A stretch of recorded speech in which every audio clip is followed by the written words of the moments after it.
here. Thank you as you comply.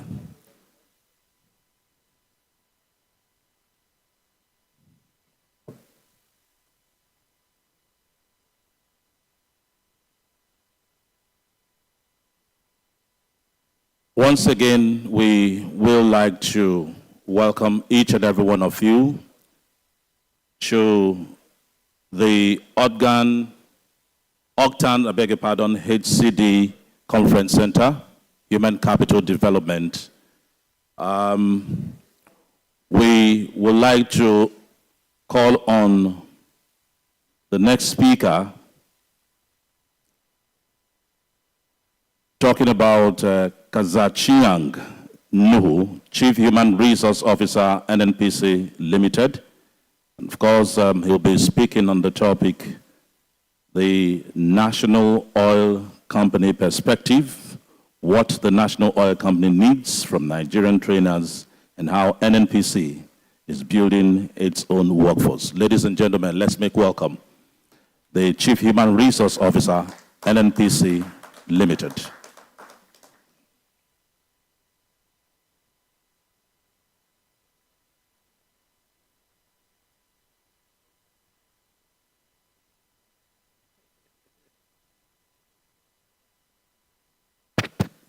Good afternoon, everyone. Can you all hear me? Okay. Unfortunately, my lecture is starting right after lunch. So I'll have to do a lot of work to keep everybody's minds here.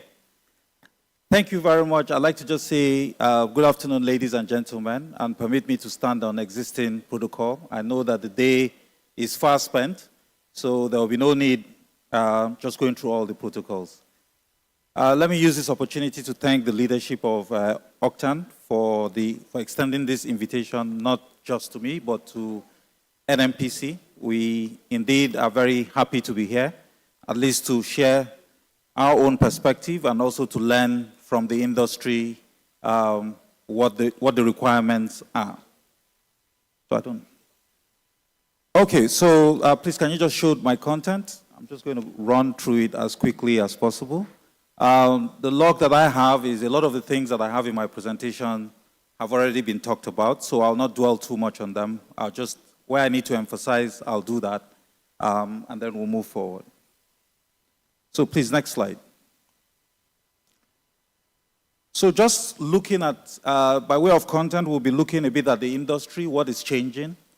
We'll also take a snapshot of some of our major challenges facing us, and of course, we'll share the NNPC perspective, and then we'll talk about what the future looks like and our own ask from everybody. So the energy industry is changing. Again, since we started production in Nigeria, a lot has changed within the industry. And I think the representative of PTI earlier spoke about the changes in the industry, but I'd just like to focus a few on some of the recent ones. The PIA that was passed has created a lot of change, and there's a new focus on the decade of gas. So we have, prior to now, our focus was largely on oil, but now it's a decade of gas, and we're being asked that we need to look at the gas space and how to optimize it, not just to create value for us as a company, but also how to power the industrialization in the country. When you look at the market, there's more emphasis around cleaner gas, LNG, cleaner molecules, and low carbon. So the market is changing, and everybody is looking for cleaner sources of energy. And of course, technology is also playing its part in that space. Today, we talk about the digital twins, AI, digitization, and all the automation efforts that we're seeing across the industry. And then last but not the least, there's a massive crew change in the industry. The baby boomers are exiting. A new generation of people are coming into the industry with their own requirements and expectations from the industry. But overall, all these forces are converging together. We're beginning to see, like we talked about the decade of gas, rising local operators. I mean, a few years ago, nobody was talking about independence, but today there is strong force to reckon with in our own industry, and of course the energy transition. So what will that mean for us from a skill point of view? It then means that we need to also reposition ourselves to be able to take advantage of the change that is upon us. Some of the major challenges that I've captured here have already been spoken about. Of course, earlier in the day, there was a debate about whether whether we have the talent or it's a pipeline challenge. But again, the jury is still out there. Some people feel that the graduates that are coming out are not exactly what the industry needs, and the industry needs to spend some money to high grade them to the requirements of the industry. Of course, we have, again, because of the massive crew change, people are exiting the industry. Very experienced people are exiting the industry. And the way our industry is an industry that takes time to develop people to full maturity. So we have young people coming in, eager to do the work, but we need to also be patient and grow them to that. Added to that is also the fact that now we're seeing some industry that are competing with us for the same talents. The younger people will rather be online, and the money is faster. It's not as demanding as the industry is. So again, we need to pay attention to what is happening in that space.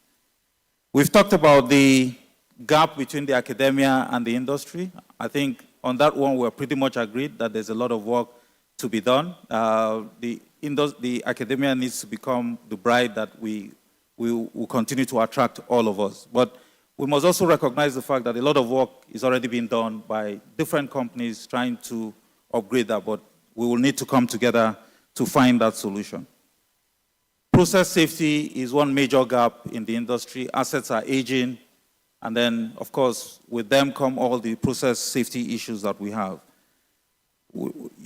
Security, oil theft, and asset protection are some of the issues here.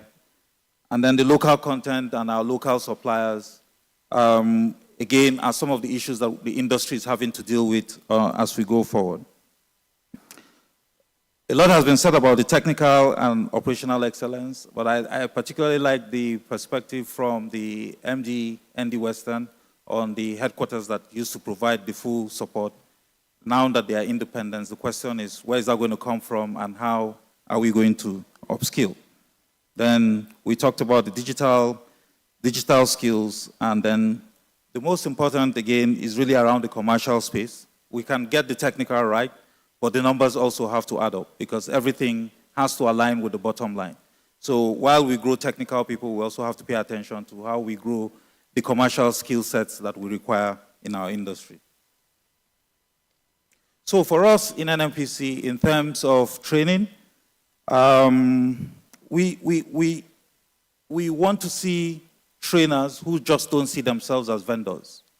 Trainers who see themselves as people who are providing the competencies that will grow the industry. Unfortunately, like every other industry in Nigeria, there's a proliferation of quacks.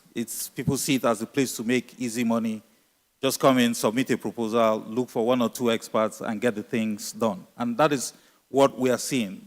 And if care is not taken, this set of people will block us from seeing the actual people who have value to deliver for the industry.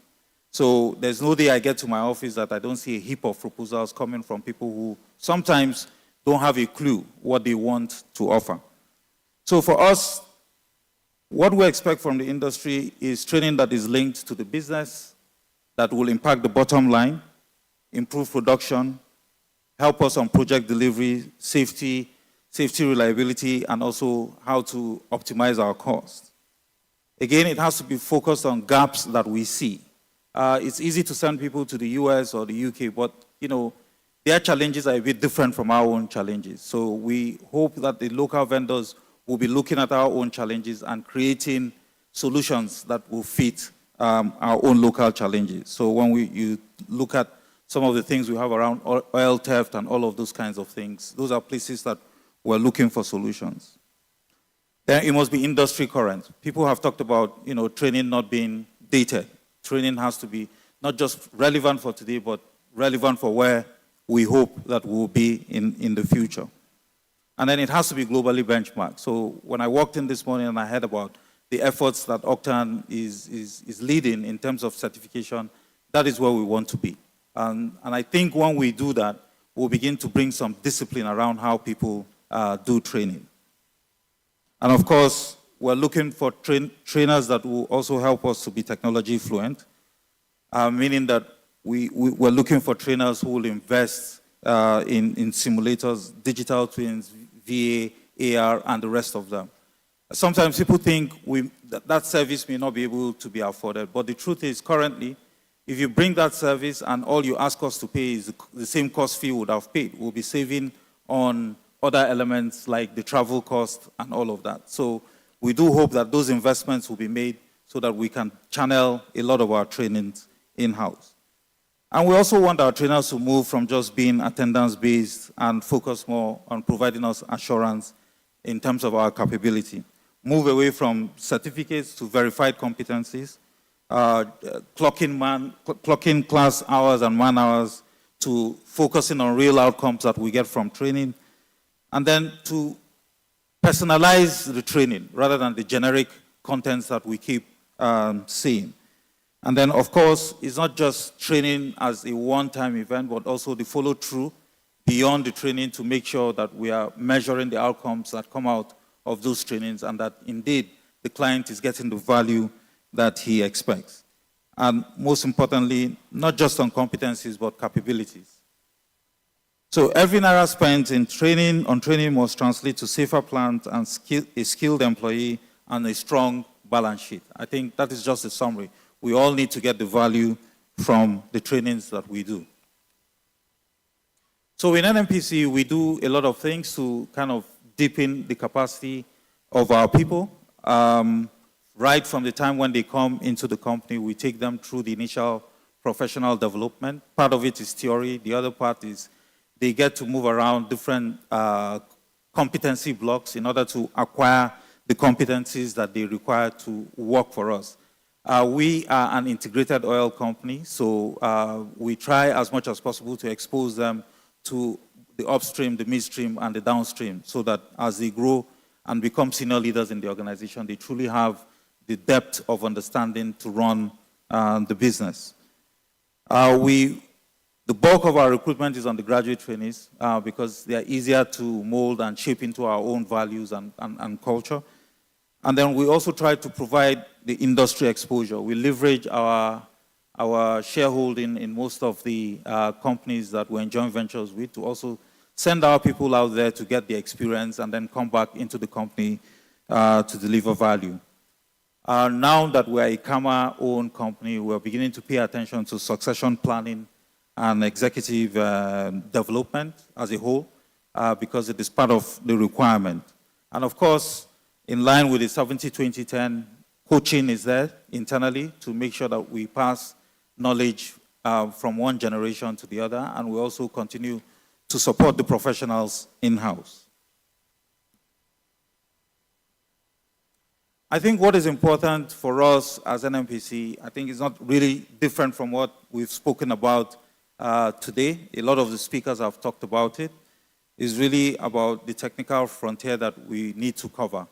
As the emphasis increases on renewables and clean energy resources, part of what we're focusing on for the future is how do we develop the competencies of our people so that they pay attention to renewable energies and how we integrate them into our current systems and processes.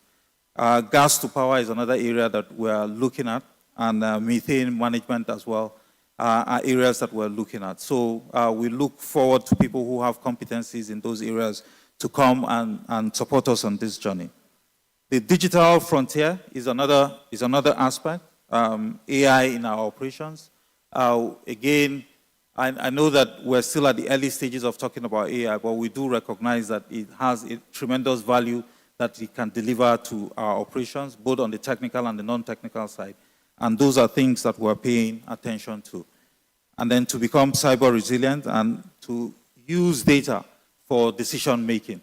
A lot of data is being generated inside of the company, but one of the things we've realized is we're not using that data for our own advantage, And so we're now looking at our processes and looking how to use that data to power the growth of the company. Earlier on, I talked about the commercial skill sets that we require. A lot of investments are coming through, where it requires people who understand how to do proper economic analysis and how to capture value for the company. So we're beginning to pay attention to that as well, because we're moving. In the past, the emphasis was really about being a social business, supporting the country and all of that. But today, that has changed. And what our shareholders are asking us for is dividends. We need to pay dividends. So there's a fresh thinking, commercial mindset within the company, and we're looking at all of that. Of course, closely tied to the renewables are conversations around ESG and carbon markets and all the other things around sustainability financing. So these are the next frontiers that we are really looking at and looking to grow our people in. But of course, all of this is nothing if you don't have the right leadership within the company. A lot of conversations have been held this morning around the mid-leadership of the company, because indeed, they are the frontline staff. They translate the vision into actual actions that people in the business have to deliver. So we are spending quite some resources trying to develop our people, using our own leadership frameworks to grow people within the company. So when the future of energy arrives, we hope that we will also be contributors rather than consumers, because currently, you will agree with me that most of what happens is we are largely consumers, depending on other people to create that knowledge for us to consume. What is our call to action for the industry? We believe that the industry requires a lot of collaborative efforts between all the players, from the regulators to the IOCs, the independents, and also professionals like Ogtan, that we can all come together to build the industry, and not to forget the academia. In NNPC, working with our joint ventures, we offer scholarship programs, and we try to support in the best way that we can. But I think having an industry integrated approach is what will give us the biggest benefit overall.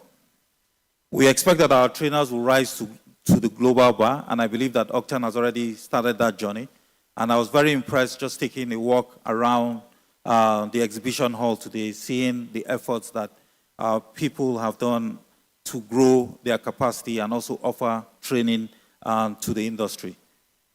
And to the academia, we also expect a bit of openness in terms of collaborating with the industry. And I think that journey has started, but there's still a lot we can explore. And I think Ogtan is already positioning the young graduates and the scheme around the young professionals. So those are some of the things that we hope that will bring all of us together, the industry, the practitioners, and the trainers together. Together, we believe we'll build a workforce worthy of Nigeria's energy ambition. The objective is to do 3 million barrels of crude oil by 2030. And so we need all hands on deck. A lot of the initiatives we're seeing, even with the presidential orders, all of these are geared towards getting that. But we need our people to be ready, and we need our people to be competent to deliver on these ambitions by 2030. The future of the Nigerian energy will be written not in the barrels or cubic feet, but in the capability of our people. And it will take all of us working together, working as partners, supporting each other, and strengthening the capabilities of our people to be able to deliver all of this. So on this note, ladies and gentlemen, I do hope that I have clarified our expectations, and I'll be available if there are any questions. Even as a sidebar, I'm happy to take it. Thank you very much.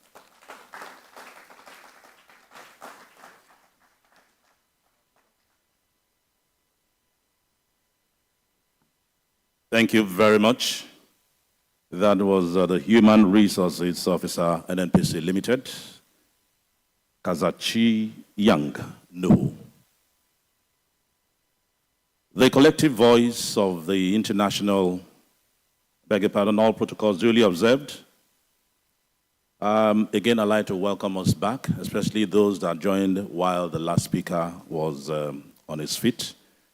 Coming up next is the Head Oil Producers Trade Section OPTS, represented by, in person of Matthew Boya, represented by Engineer Gweke Ajaifia, Executive Director, OPTS.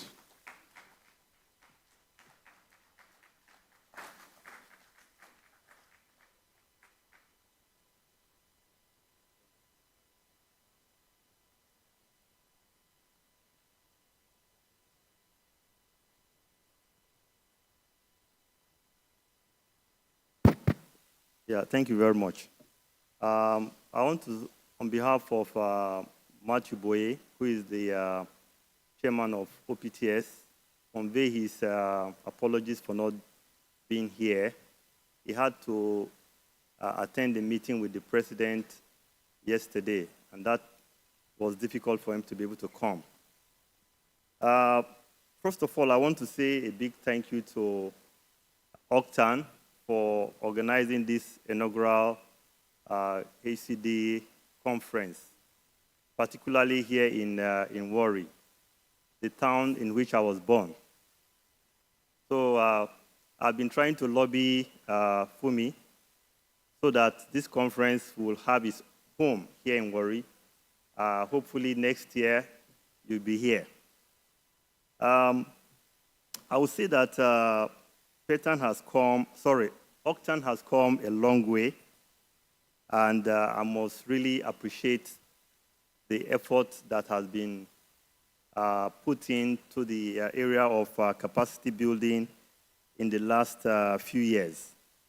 When I listen to the quality of the pattern speakers and also look at what they have achieved over the years, I would say that you should be very much proud of yourself. You have done a great job. Actually, the needs of the international oil companies is not different from that of the national oil company, NNPC, or the independent companies, because we operate in the same environment, the same industry, and our industry is not a local one. It's an international industry where the standards are the same. Of course, for the IOCs, recently we have been focusing on the deep waters, divesting our assets on land and shallow water and conventional offshore. So in a way, we may have something a bit peculiar, but ultimately, the independents, they will get to the deep water very soon. So in summary, I would say that whether you are an international oil company or you are a local independent, the needs are the same. Actually, all the speakers since morning have actually broken this subject to the elements. And we know exactly what are the needs in the industry. So I'm not going to go back to repeat what has been said. I'll just try to see if I can identify some very specifics. When you look at Nigeria, oil production has been going on for probably more than 70 years. And I think we are the most matured oil-producing nation in Africa.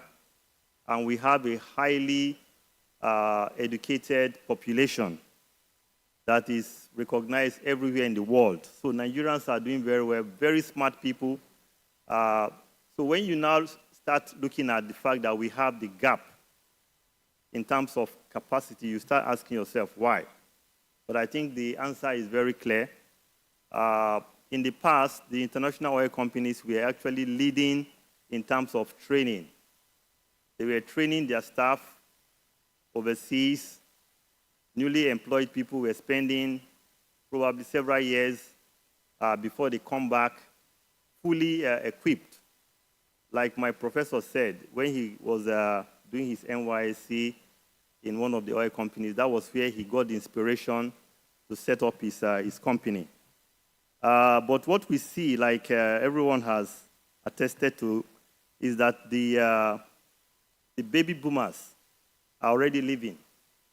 Most of them are over 50, and the oil companies are no longer doing what they were doing in those days.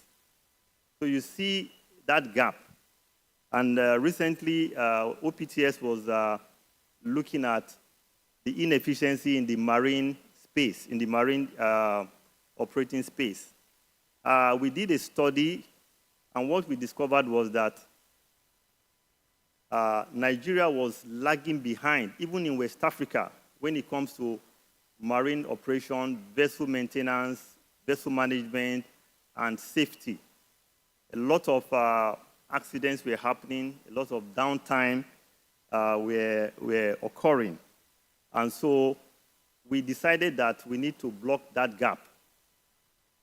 Thanks to NCDMB, we put together what is called Marine Accelerator Program.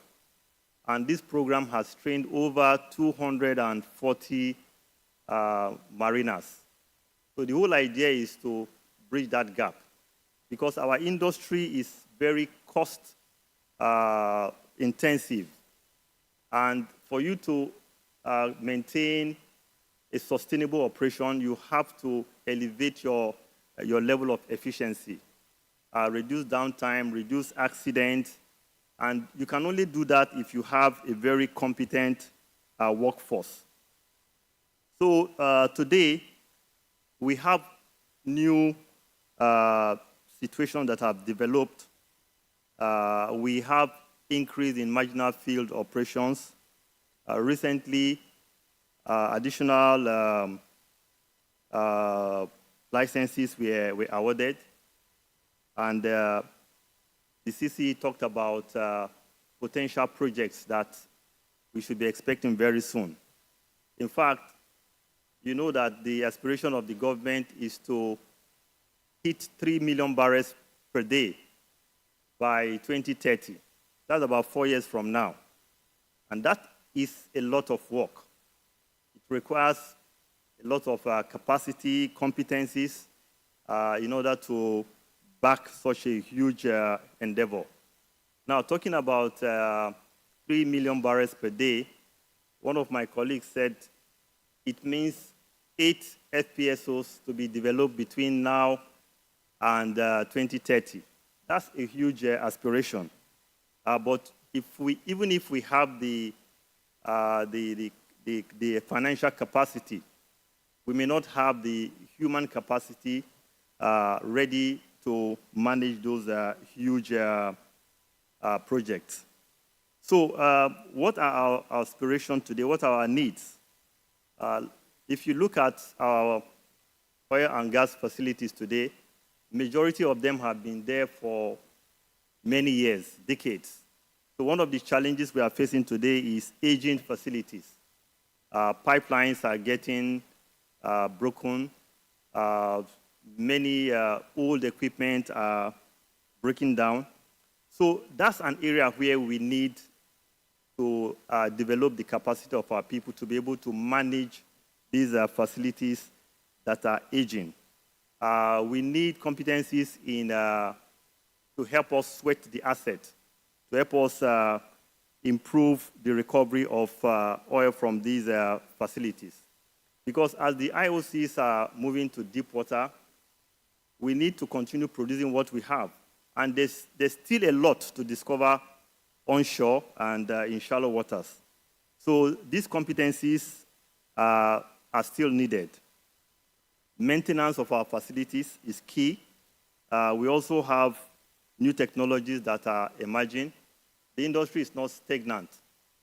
In fact, the oil and gas industry is actually at the cutting edge of technology.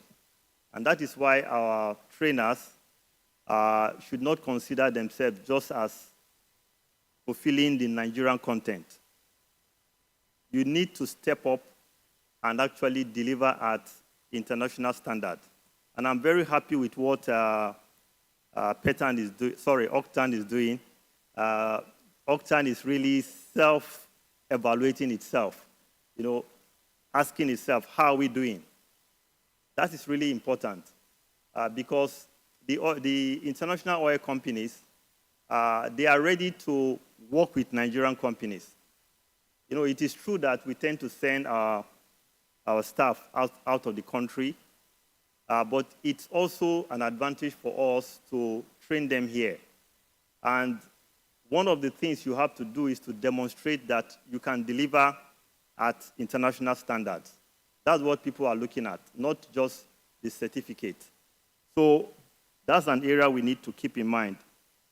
As I was also looking at the areas where I think we need to reinforce is also that of governance, training in terms of governance.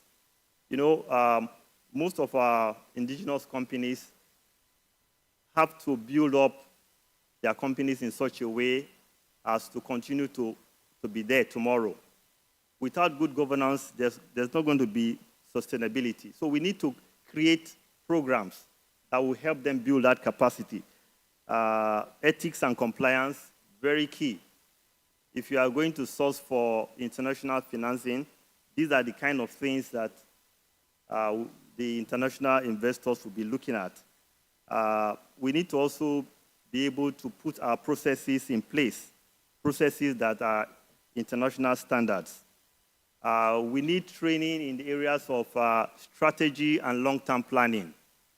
Very important. Today, we tend to look at what we can do today, short-term.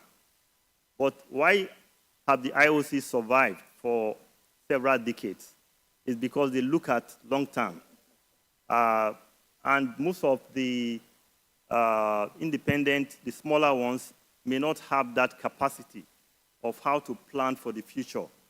There's a specific need in terms of capacity, in terms of training, that I think Petan should look at in helping the industry to grow. I also look at areas of regulation and petroleum laws. Even at the level of IOCs, sometimes we struggle to understand what the regulations are. And I think this is an area where Petan can find an opportunity to... Sorry, I'm sorry about that, because I tend to see Petan and Ogtan as brothers and sisters. Apologies once again.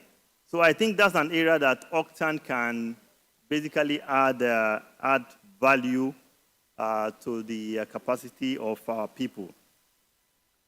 So to summarize, I would say that we need to continue to upgrade our standards to meet the international level. Ogtan should not be seen just as fulfilling local content, but win the confidence of the international oil companies and also the local players. Ogtan should aim to become the oil and gas training hub for Africa. I think we are already at that level, but let us basically put our stamp so that nobody should be going to Europe for training. Let them come to Nigeria. We need to also work towards supporting institutions like IPS. There was something very important that one of the speakers mentioned, I think is Khalejai, if I'm not mistaken, where he talked about the IOCs having the support from their headquarters. Now, as time goes on, we are going to have more local companies. So we need to start thinking about how do we build this hub where we can provide expertise support to Nigerian companies. I will give you an example. In Russia, the government actually set up an institution that reviews all issues, field development plan, whether you're an IOC company operating in Russia, they will not accept your work until it passes through that institution. And that institution became like the center of excellence. So today, imagine that you have a specific problem on subsurface or some kind of process issue, where can you go to? I am thinking that Ogtan should basically try to work with NUPRC, work with with PETAN, with probably IPPG, and also with some institutions in Nigeria to set up a kind of hub where we can actually go to solve problems relating to oil and gas issues. Today, we have over 400 trainers. Am I correct? That's a large number, huge number. The question is, are these people having the opportunity to grow? Maybe you should start thinking about consolidation. We need to learn how to work together in this industry. So one of the challenges I will pose to Ogtan is look internally and see how you can consolidate.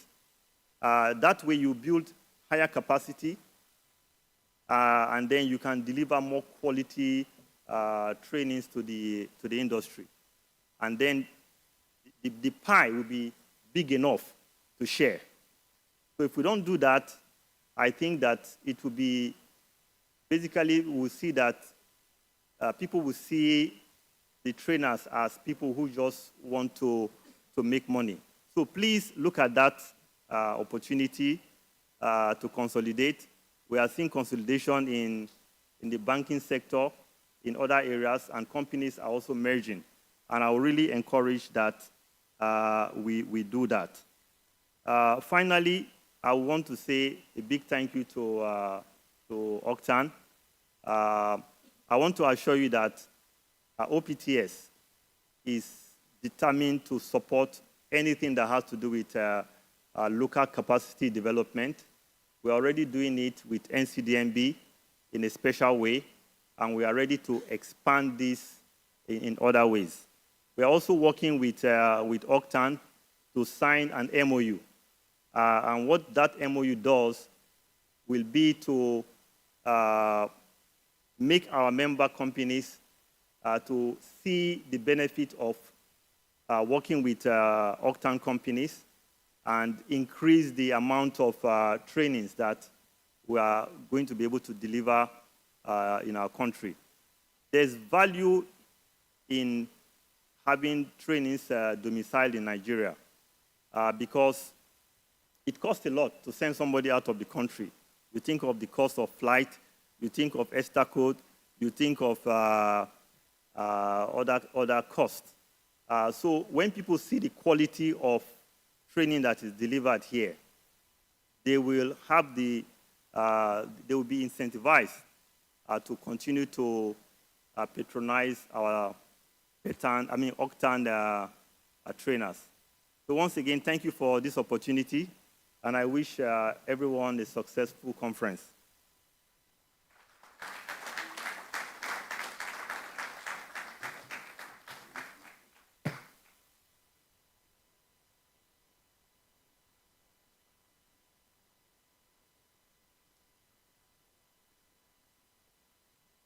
Thank you very much. Distinguished ladies and gentlemen, our first panel asks what the law now requires of operators, trainers, and regulators. And so to moderate, please welcome the Managing Director of Energy Training Center, Ms. Ibiene Okeleke, and her panel.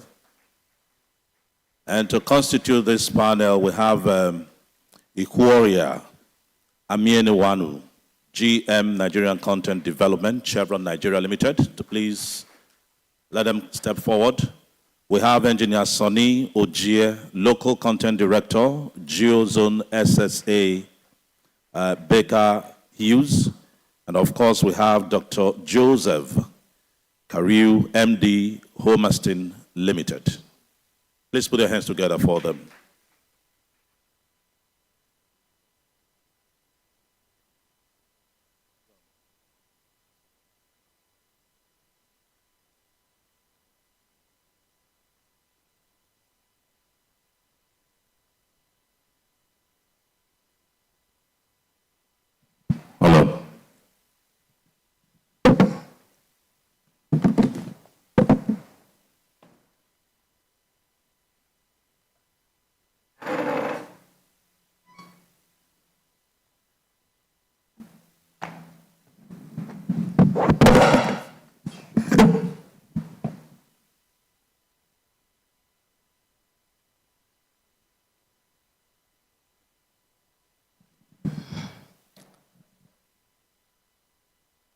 Thank you. Good afternoon, good evening, everyone again. So, as we know, it's been a very full day and the conversations have been very interesting. So, we're taking this panel, and as we have observed, a lot of the conversations have been building on while we've been here and we've discussing. So, this panel is going to be a follow-up to the plenary session that we had. And on this panel, we have representation from the stakeholders. The topic for this panel again is local content and human capital under the PIA 2021 and the NOGIC Act. This is like a decade and a bit after the NOGIC Act. So sitting on the panel with me are key representatives. And the first, I'll start from my immediate right. And we have represented from Baker Hughes, and is representing what we know as the technology and energy services for this industry, and is represented by Mr. Sonny. He would all do our quick introductions, but we have three key areas here. Then we also have IK representing Chevron, and we have Dr. Kiru representing the trainers. We're also meant to have NCDMB, the regulator, but for some reason there was couldn't make it. But we've listened to NCDMB. Mr. Bamdele did a lot of work on the expectations. So I'll quickly allow the panel to introduce themselves, starting from Baker Hughes. Thank you. Thank you. My name is Sonny Oj. I work for Baker Hughes International.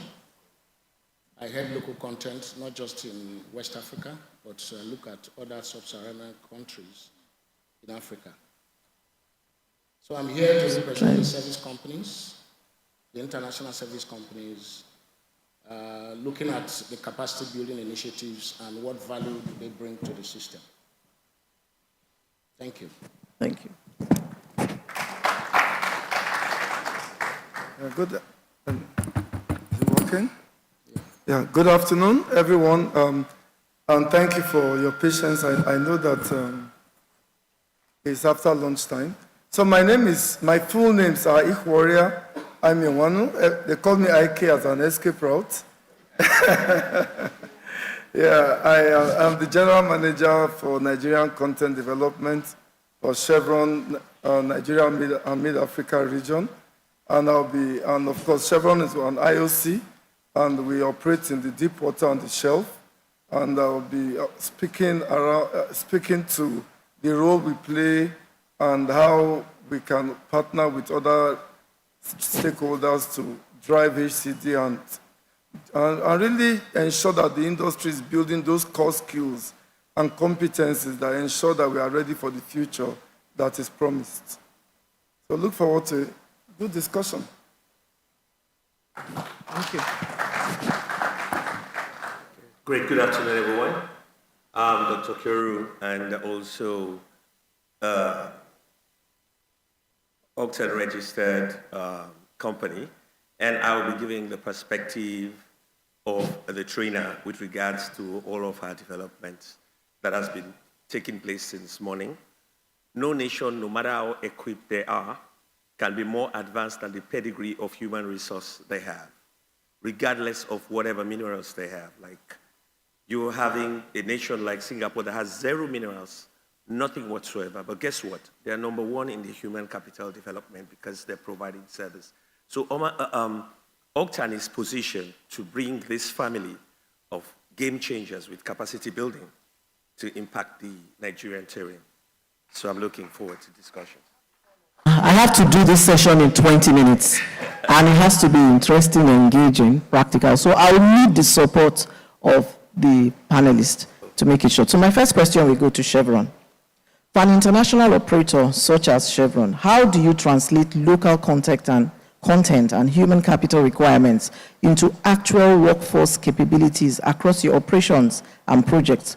What has worked particularly well, and where do challenges remain? And you know, we had some interesting conversations. We're going to respond to these questions we did, in the context of what we've been listening to the whole of today. Okay, so I will just draw from the conversation that started earlier today. And we really need to begin to see HCD and human capacity development beyond compliance. Because as we begin, we need to begin to see it as really a business enabler, because as we look at where the industry is headed, we are seeing all the FIDs being promised. We are looking at all the bid rounds, acreages, projects in the pipeline, and all the opportunities. It's important that if we do not ensure that we build these core skills, that ensure that we have an industry-ready workforce, then we'll get to that future that is promised, and we do not have those to deliver the work that needs to be done. And we look at core areas. You see marine, we see safety critical skills like aviation. You know, recently we have partnered with NCDMB and Chevron to train 10 helicopter pilots for private and commercial, because we can see that in that area the workforce is aging and pilot trainings are very expensive. It's very difficult to get individuals funding those trainings. So we saw that as an opportunity and want to focus on that. We have other areas like QA/QC, we have marine, we have things like, you know, underwater welding, core digital skills, ensuring that those things that are necessary to ensure that this workforce coming, that they are trained, they are industry ready. So when we get to that future, we are not struggling to find people to actually do the work. So execution readiness is one from the technical point, but you also need the people. And I will end by saying that we are very strategically positioned as Nigeria because our demographics help us. The current demographic places our average age as below 20. So it's strategic. So we can invest in that youth today to ensure that in the long term we are building a future that ensures that both the project side, the execution side, and the people side, they work together to ensure that the future that we promise for the oil and gas industry is actually delivered, both by the projects being delivered and also the people to do the work are ready. And it's really key that we begin to see it as something that our survival as an industry and as a country is hinged on the people that are ready to deliver the projects and the opportunities that are in the pipeline.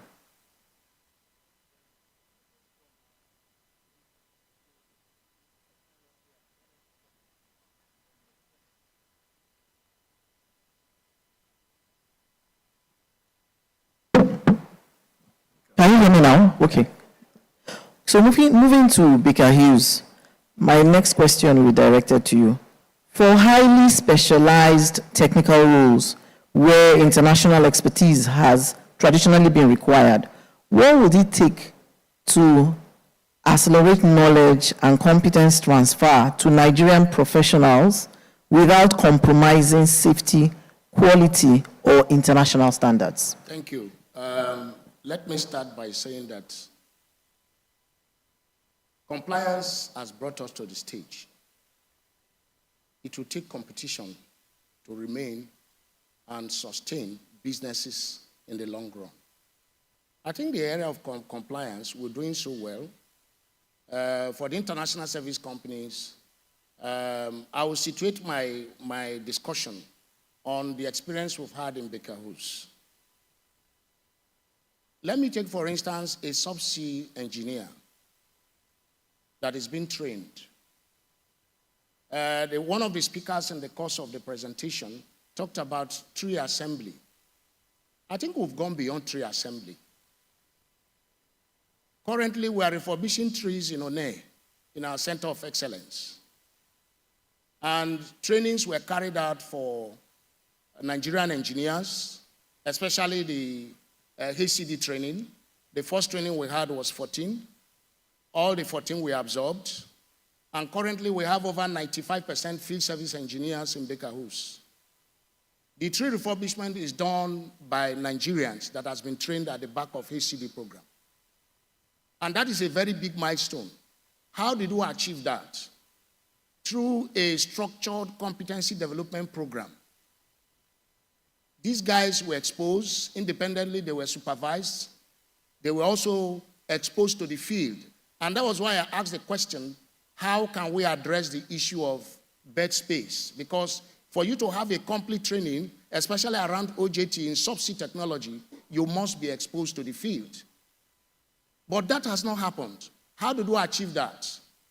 We had our facilities in One well equipped with simulation models. They were exposed.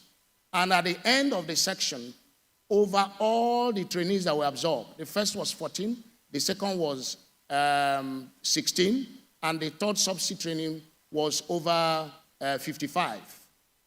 All these guys were absorbed to do the job. So how do you transfer this skill? One is to trust the process. The aspect of meeting targets, we want to achieve 50% target, we want to achieve 11% target, that era is out. All we need is to trust the outcome of the process.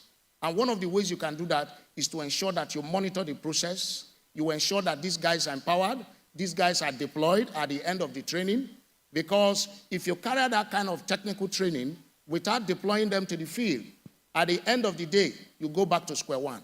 So what we did to be able to sustain that is to ensure that these guys are deployed to the field and these guys were engaged.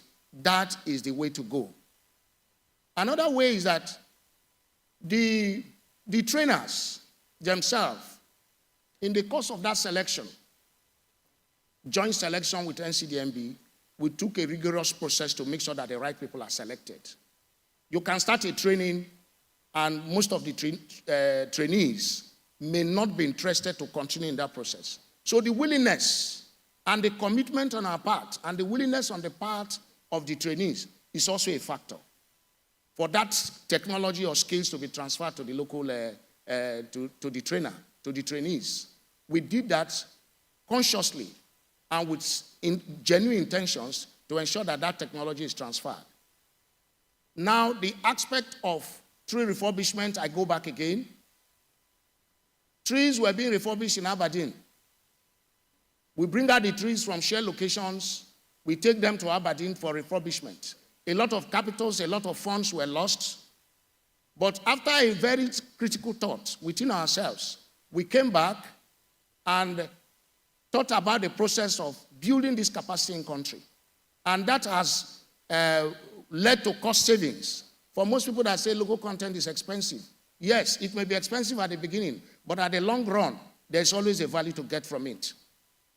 30% cost saving were achieved by that, and all the program was done by Nigerians. And that is what we are having today. So today we can confidently say that over 95% of our field service engineers, they are Nigerians, and they are delivering the job in deep offshore locations. That is the way to go. In terms of capacity, there's a lot of argument. You can build the capacity of a man. You take the horse to the river, but you can't force the horse to drink water. Many of our trainees, some of them are excited at the beginning, but in the process, they give up.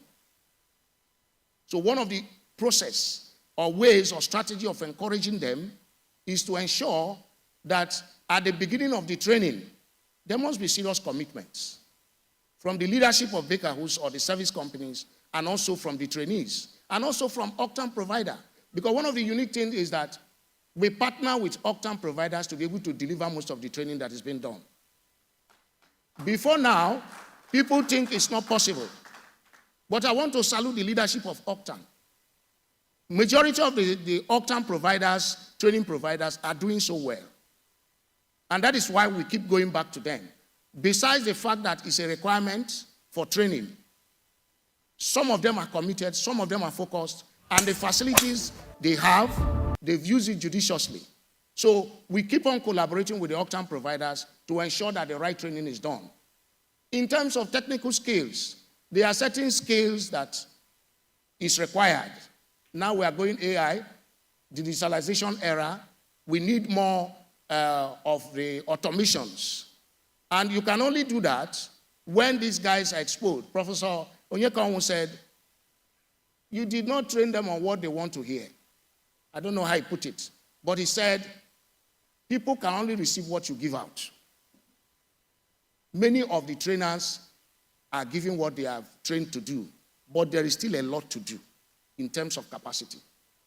For the Ogtan providers, the last guy said in terms of collaboration, facility investments. If you don't have the facility, you can come together and get a standard facility rather than healthy competition among your members. There is need for you to come together to collaborate with yourself and begin to do things jointly, just like PETAN. PETAN came up and they started addressing the issues. Ogtan can also come up jointly.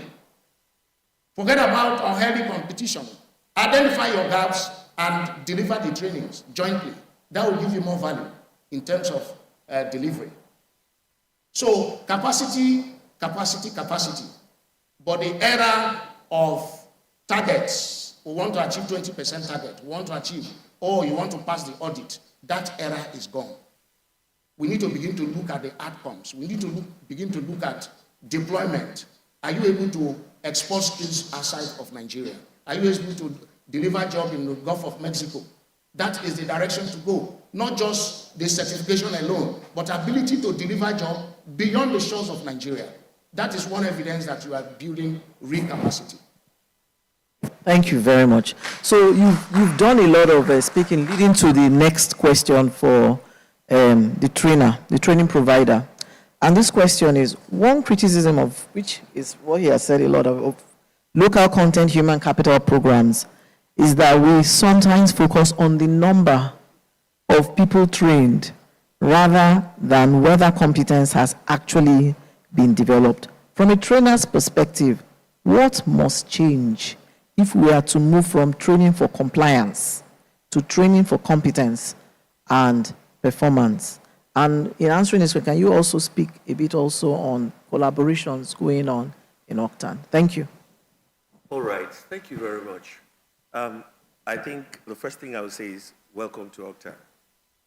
You see, perspective is very, very important with respect to how everybody looks at the trainer. We're talking about developing the competencies.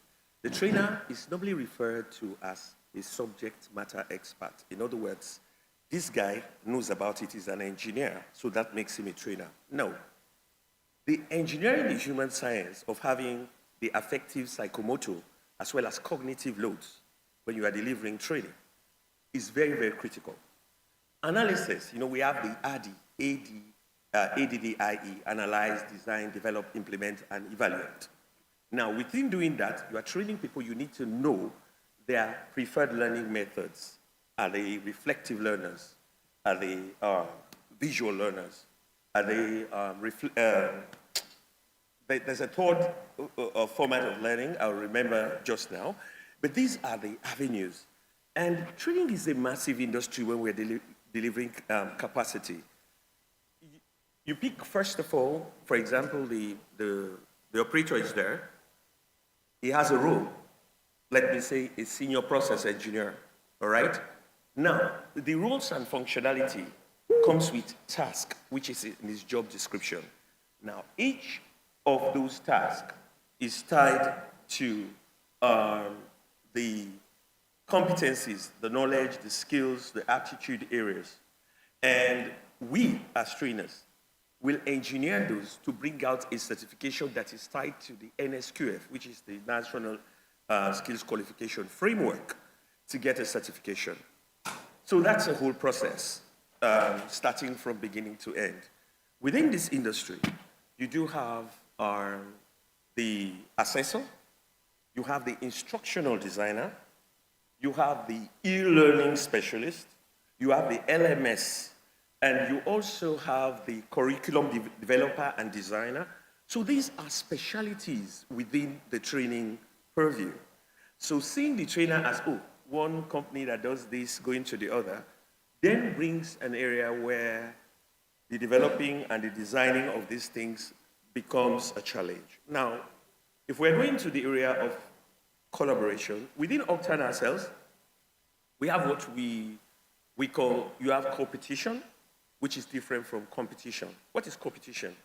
We are all competing for the same things, but there's certain areas that are thorough, that we are aligned, and so we brace up. Ogtan has a very, very unique document that it has been looked at, but I think the industry needs to take a better look at that document. It's called the ATSP. It has both the vertical movement of the trainer from category E to category A in terms of grading with their competence and capabilities. And then you have the horizontal area wherein people who are operating within, we're training to international best practices, not just local trainers that will go somewhere.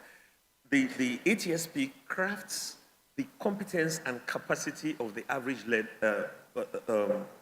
trainer to look at the crescendo, the growth from that E to A, and the standard by which they deliver training.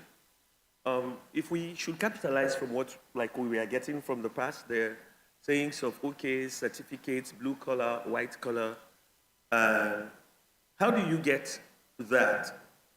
You have the basic training, which we do immediately in the classroom. Yeah, we have the basic training we do immediately in the classroom. And then after that, you have something that is short, which is coaching. I have trained you. But now I'm going forward to let you do what I've trained you in to deliver. That's come with where we need the interface with the multinationals. And then mentorship is the long-term strategic after the person has been coached to look at a roadmap personality and latch onto it. So let me be brief because of the time. In conclusion, I believe that the Ogtan ATSP is the right recipe we need for building competence and capacity in training delivery. Thank you very much. So in wrapping up, I have one question for every panel member. And the question is, if we reconvene this panel in 2030, what one measurable human capital outcome would convince you that Nigeria's local content framework has genuinely transformed indigenous capability rather than simply increased compliance? And what one thing must we start doing differently today to achieve this? So I'll start from my extreme right. In terms of our approach to training, there is need for us to be more intentional. Thank God for the skill gaps that was identified by NCDMB, the 10 skill areas. That is the direction we are going, because there are a lot of duplication in terms of training in the past.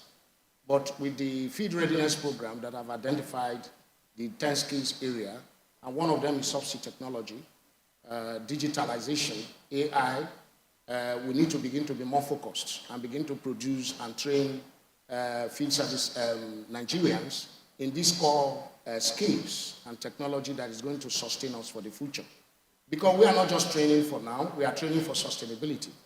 So if we want to really survive in these globally competitive oil and gas operations, I think we need to focus more on the more advanced technical skills and begin to address those training with intentions so that generations that are coming, the young graduates, will be able to address some of the major gaps in the industry.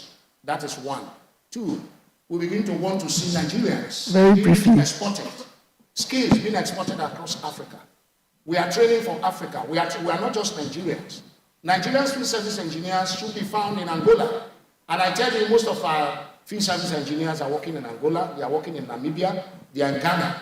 And that is the direction to go. Just beyond, not just Africa, but beyond Africa.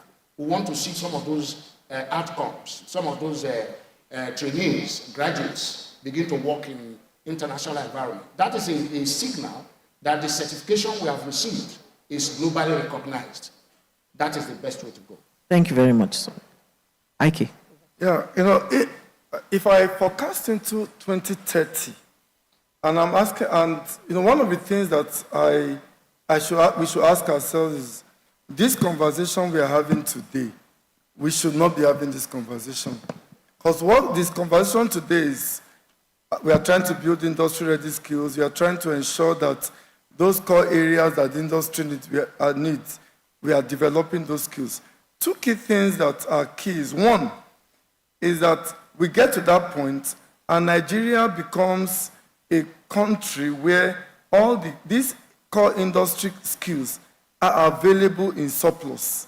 We are not looking for how to import skills to meet. If we are still having this conversation in 2030 around marine, around aviation, around subsea, around digital, then we know that we have not delivered on our promise. And then secondly, that the training community would have leveraged the current efforts and the current energy to build and expand our capacity so that we now have a training community that is built, has developed capacity to deliver across the spectrum of core skills. And more importantly, we become a hub for training core industry skills, similar to countries like Singapore, Malaysia, and the likes of it. So we are targeted and we are focused. Not only will we be building a workforce, but we'll also be building a sustainable training platform that makes sure that even in the future, beyond the next immediate generation, there is sustainable progress. And we have set up Nigeria for not only a 5-year success, but in the long term, the industry is safe. And we are sure that the future and the next generation that we are transitioning the industry to, they are able to hold on and ensure that the industry remains sustainable in the long term. And if we see that in 5 years' time, we'll know that we have really made progress. Thank you. We've been told to end this session. Thank you very much. Thank you very much, panel. Thank you. 60 seconds. 1 minute. All right. With respect to the perspective, what I would see, I mean, if I come here, we have 400 plus trainers, right? And till this date, when you have AutoCAD, like you're saying you're doing AutoCAD training, all right? AutoCAD has been trained, Autodesk has been trained in Nigeria from the 1970s to date. Is it that the Nigerians who have been taught do not have the capacity to develop certifications that are equivalent to what they do? Till today, we are looking for SVQ qualifications, IWDs, high this and that, when we have the NSQF. So if we're still going out there, then what are our trainers available for developing and designing curriculums that are not standardized? Before you bring your work, it should be tied to an international whatever. NEBOSH means national. That's where it starts. And we are not British. So if we come here and we are still looking in the requisition of the NCDB for international, foreign, then we have a problem. Thank you very much. At this point, I think we need to thank our panelists for this. So I would like to appreciate Dr. Kiru, Ike, and Sonny. Thank you very much. So let's just... All right, just before they take a bow, we will appreciate the presence of the president of Ogtan, don't mind me, in person of Christopher Osarunwense, and of course the able chairman, Conference Planning Committee, Fumi Obue. So please step forward to make this presentation.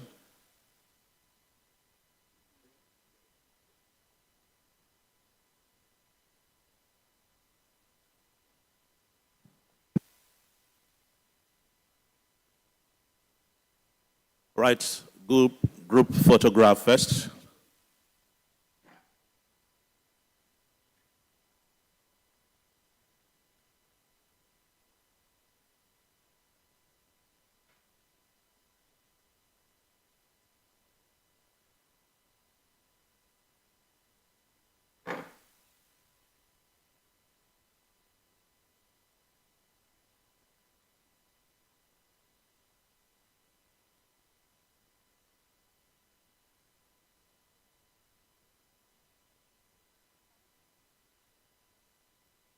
Will be presented to Mrs. Ibieme Okeleke, our able moderator.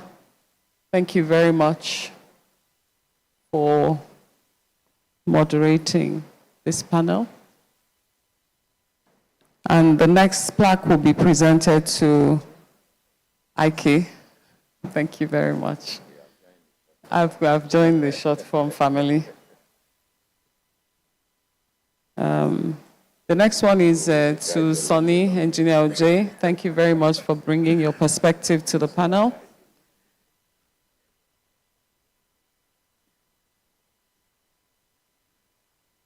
Next, I'd like to invite Dr. Karu. Thank you very much for bringing the Ogtan and trainers' perspective and vehemently defending the difference between national and international. I think that was very well said. Thank you. And then I'd just like us to have a quick picture with the panels, with the plaques. Yes. Yes. Yes, they can just, we can just have, maybe the president, you can just join them so it's not such a big panel. Thank you very much.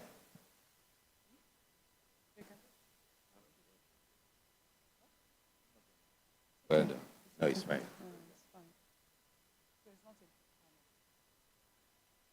Where did this come from?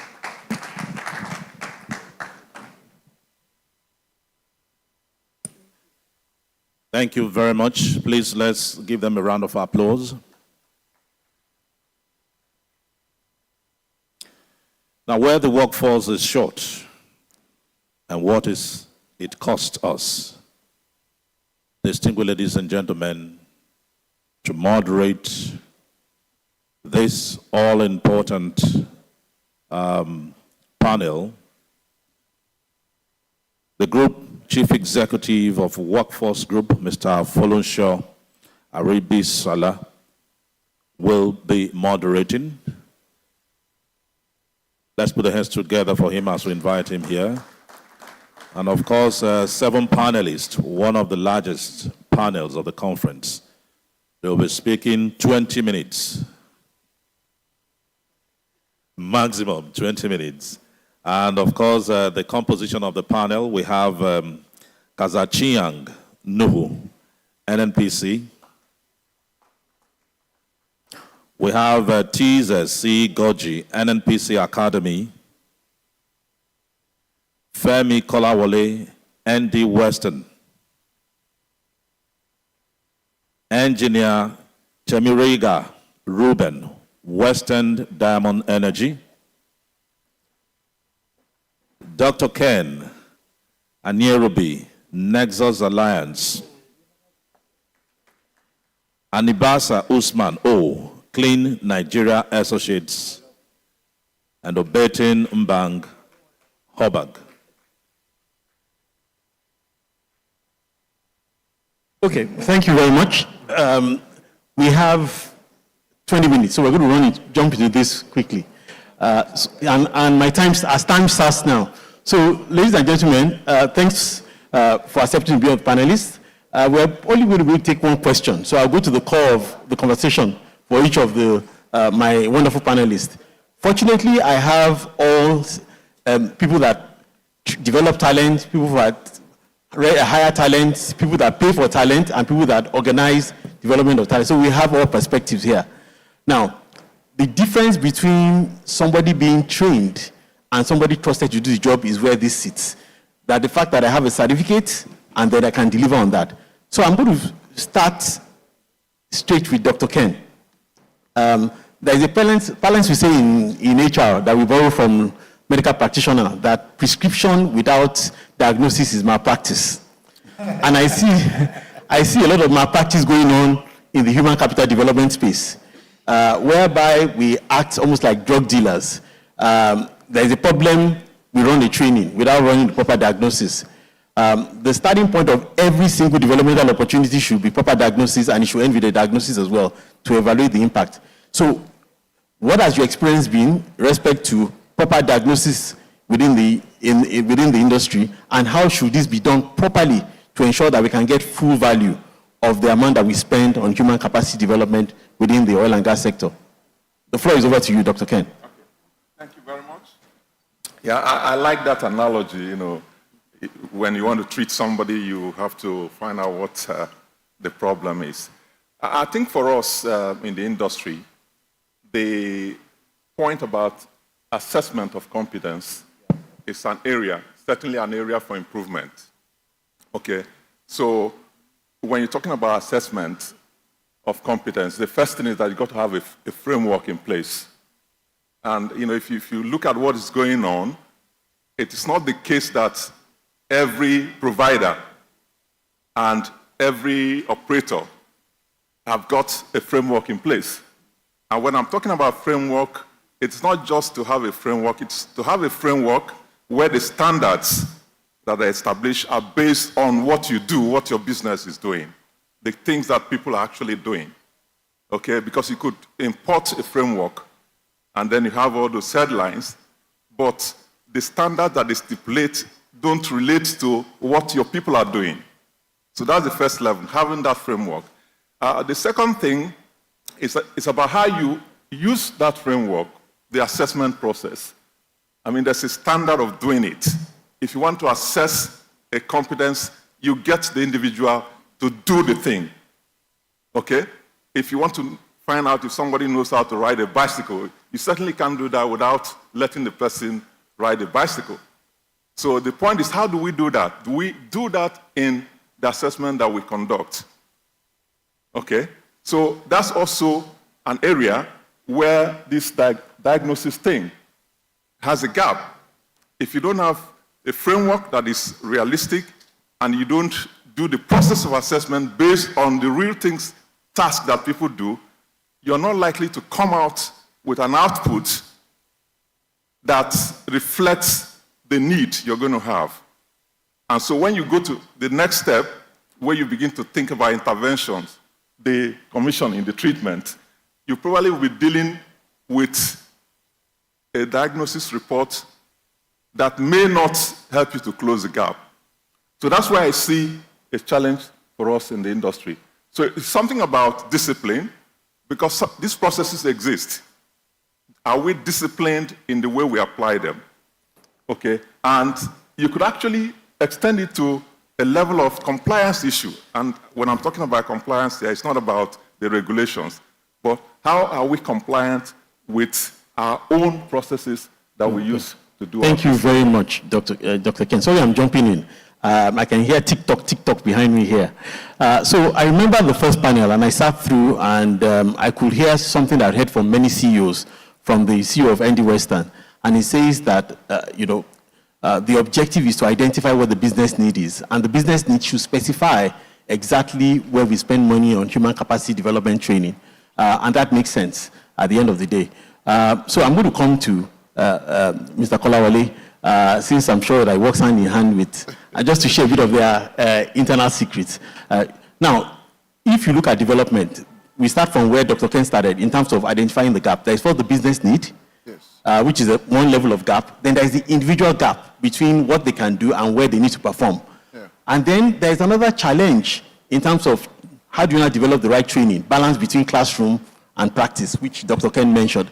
And then how do we deploy them effectively and how do we retain them? So based on your own experience, what is the best approach to this, and where do you have the biggest challenges, in terms of technical skills? Is it the gap? Is it the training? Is it the deployment? Or is it the retention? Or all of them? And what has been your experience? Thank you very much. Okay, thanks. I think we need to start from recognizing that there is a pressure. We work in a pressured environment where people actually want to be trained. So no matter what stories you tell, they want to be trained, right? So you talk about 70, 20, 10 and all of those things, they still want to be trained. So you work with that pressure. Let's start with that. But I think it's more important to recognize that at the point that you have identified these are the roles that you have to deliver your business plan, you then decide these are the critical skills that you need. You make the assessment and say these are the ones that you need to close. You need to also prioritize based on what you need today and what you need in the future. That prioritization work is not usually properly done in most places, but you need to be focused on that. It has to be, because we're in service of the business, and we often forget that. People just want to be trained, so it has to be in service of the business. And so you go back to that first question, what does the business need? And having decided what the business needs, and you have to be very objective about that, you then go on to working out the model of how you want to close that gap. In closing that gap, again, you have to be sure that you have the coaching capacity in the organization, because training is just one part of it. And by the way, the use of the word training sometimes can be misleading. It's actually learning. At the end of the day, you want individuals to have acquired competencies. And my hope is that in these conversations we are having, we'll have, at the end of the day, we'll have less trained people, but more competent people. Right? So in driving that, and you're sure that you have your coaching capacity, you have the people who can coach within the organization, it's a lot because you need to build the redundancy for that. There have to be people that can do that. The organization needs to be patient. So these are some of the strategies that we use to be sure that learning actually happens. There needs to be supervised experience that people have, having come out of whether it's the SITP or they've gone from one training or the other, anywhere they've gone for that. Thank you very, very much. So what I hear is that training is the input. Learning is what you want to activate. Absolutely. Then, of course, capable people is the outcome you want, and you can only validate that when they've been deployed. Correct. Now, unfortunately, many times there is a gap between the operator and the external learning provider. That diagnosis is not well done, is not handed.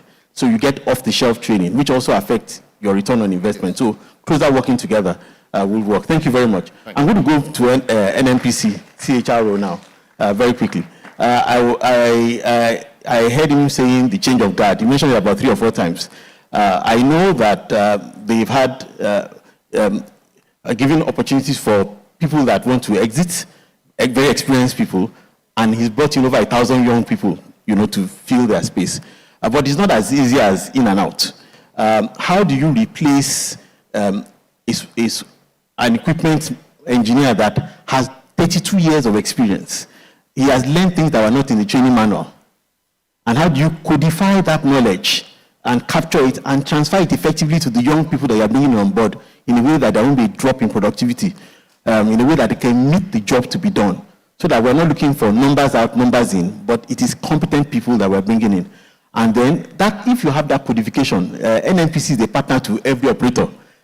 Is that something that you can make available to the industry so that we can all benefit from that? Okay, thank you very much for that question. Yes, indeed, we have an exit scheme, but before, different companies have different reasons why they do the exit scheme, depending on the issue they're trying to resolve. So in our own case, before we did it, we did a bit of mapping to see where the parts of the business that this will impact. And after we did that mapping, based on the criteria we knew we were going to put out, by the time we put out the exit, as you know, it's voluntary, so you can't really say who is going to take or who is not going to take. But at the end of the day, after that was done, we went back to the business to do a quick analysis of likely places that may have been impacted. We've identified those places.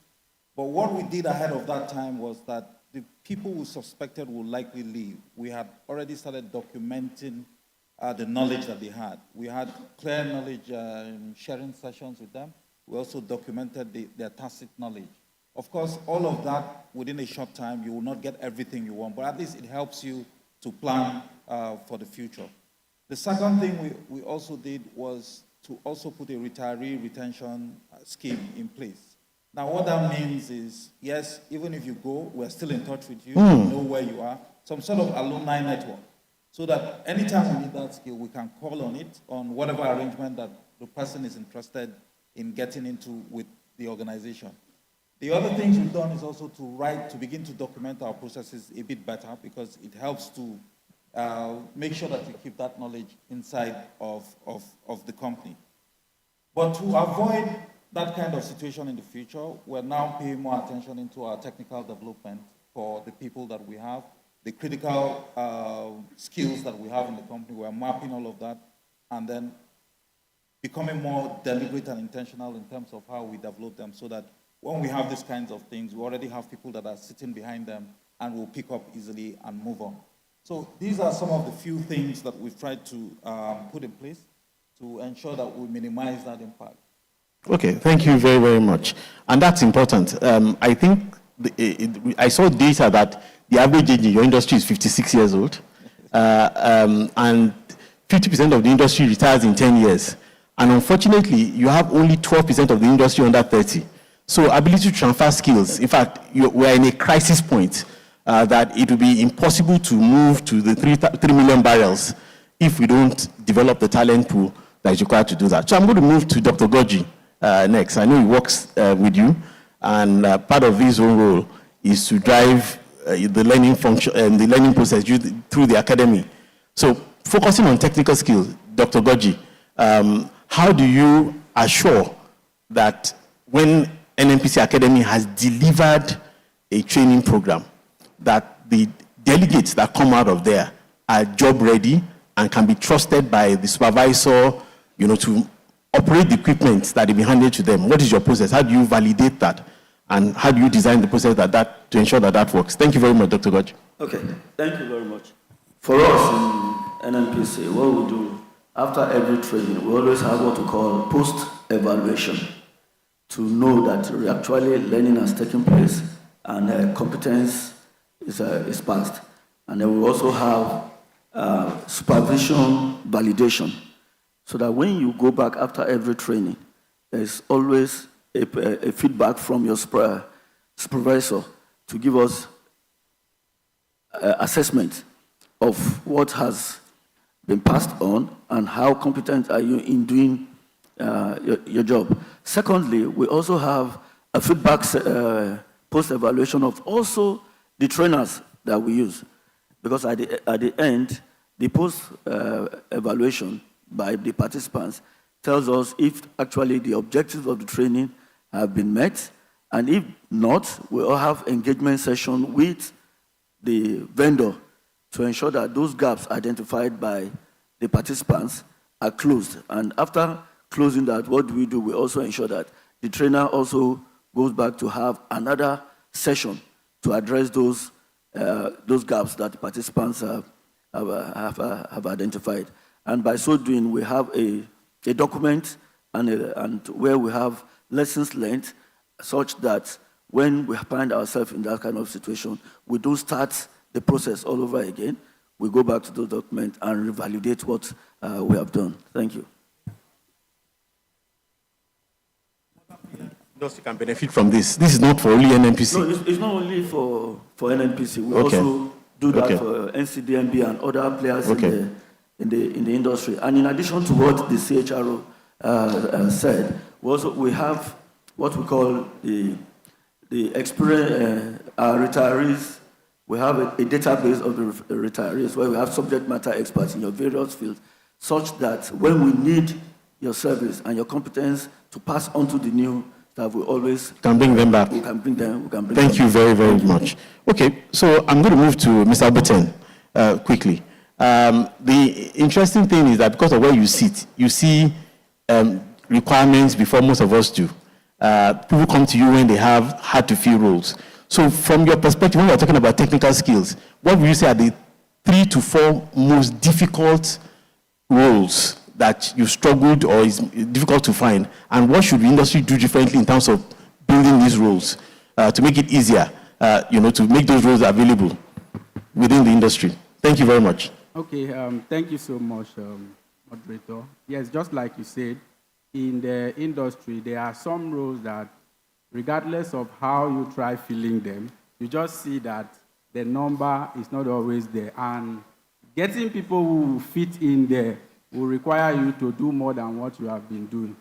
Now, before I even mention those roles, before we were approaching that as, okay, we don't really have people in those areas. But to us in Hobart, we now took it as a business intelligence. So when we became members of Ogtan, because we now partner with a lot of trainers, when we are seeing that some of these roles are difficult, we see that, okay, we need to collaborate with some other trainers to know that this is where the gap really exists. Recently, one of those roles came to us, and we were expected to fill the role of a technical superintendent for a marine logistic company. They gave us some requirements for this role, and they even specified some countries where they want these people to come from. Though, because of our expertise in filling those roles before, we had to also carry out a survey with them and also let them know that a country doesn't determine whether this role is going to be filled. It is not about where the person is from. And what they said was that because over time they have tried filling it with some Nigerian candidates and they could not. We were able to provide suitable CVs for that particular role who are Nigerians, but what they could not do is to match the salary expectations of our Nigerians. They were looking for, let me just mention, they were looking for Indians, and because they wanted the cheaper labor. But then, in the real cost of it, bringing those people down to Nigeria and everything is still going to be more expensive than hiring a Nigerian. So, that particular role for a technical superintendent, because they needed people who have experience in both in using both dynamic positioning shifts and so on. And a lot of people have operated those shifts, but not the ones they are using, because some of their shifts are highly digitalized. And someone mentioned here that some of the skills that our engineers now need is to operate equipment that are digitalized. So whenever any role comes to us that is highly digitalized, we find less people who are going to fit into those particular roles. So for the trainers that we have here, I think they need to also focus on that area so that any training they are going to provide, they should know that we are no longer doing what we were doing before, but we need trainings that any equipment you are going to drive should be highly digitalized so that it can carry everyone who need that services. Thank you very much. So digital training, noted. So I'm going to run through my two last panelists. Our time is up. So I'm going to start with Mr. Anibasa first. And you know, your association is an interesting one. The Clean Nigeria Association. You've done something that is unique. You had different parties come together and collaborate. And that was interesting when we were looking at that. We have over 400 members in Ogtan at different stages of development. How much collaboration should we be doing? So we have people that are providing infrastructure, training, schools, equipment, bases, and you're funding it together, and it's worked. So what can Ogtan learn from that? And how can we increase collaboration in a way that everyone can get a piece of the pie? Thank you very much. Let's learn from you. I don't know if you can hear me. Yes. Good afternoon, all. I am not Anibasa. I'm sitting in for Anibasa. Sorry. That's why I noticed you were trying to find out who was Anibasa. Yes. Okay. So, listening to the conversation today, you know, at some point, I was hearing people say industry should come together. Industry has actually come together in one form, which is what they are doing with us. Because the Clean Nigeria Associates, which is currently transiting to Clean Africa Response, also in line with what we've been seeing here, you know, exporting our skills outside Nigeria. So we're already at that point of exporting our skills outside Nigeria, which is why we're transiting from Clean Nigeria Associates to Clean Africa Response in terms of change of name, because we need a name that can take us out there.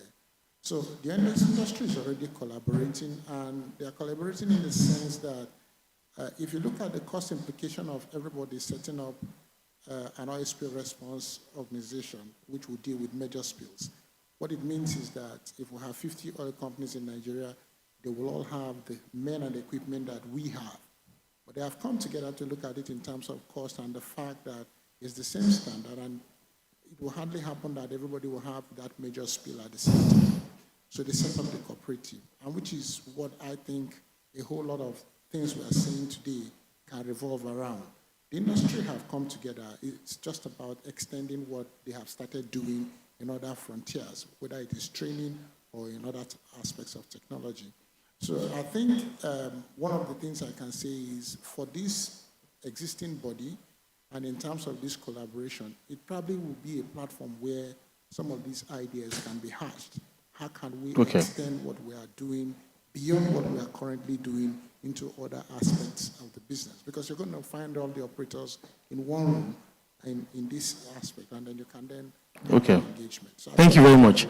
And before I take the last speaker, so that we round up quickly, collaboration must go beyond just Ogtan, even to the institutions, so that people come out with the base skills required. So we need to collaborate with institutions, educational institutions as well. And maybe some of the operators may need to own some of those schools as well. So my final question is to Engineer Ruben, very quickly. your core business is rig inspection and well control equipment recertification. But surprisingly, you set up your own academy completely, bought your simulators, everything. That is where we in Ogtan should be sitting. So why did you go that way? What would you need to have seen to have given you confidence to focus on that part and rely on Ogtan to provide that training? Because you decided to bring it internally. And the purpose of Ogtan is to support institutions so you can focus on your operations and we focus on the capacity development. So what was missing that made you go that extra mile? Can you share that with us?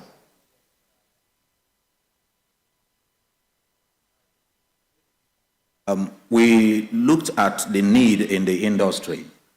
And then the drilling industry is actually a very, very high-risk industry.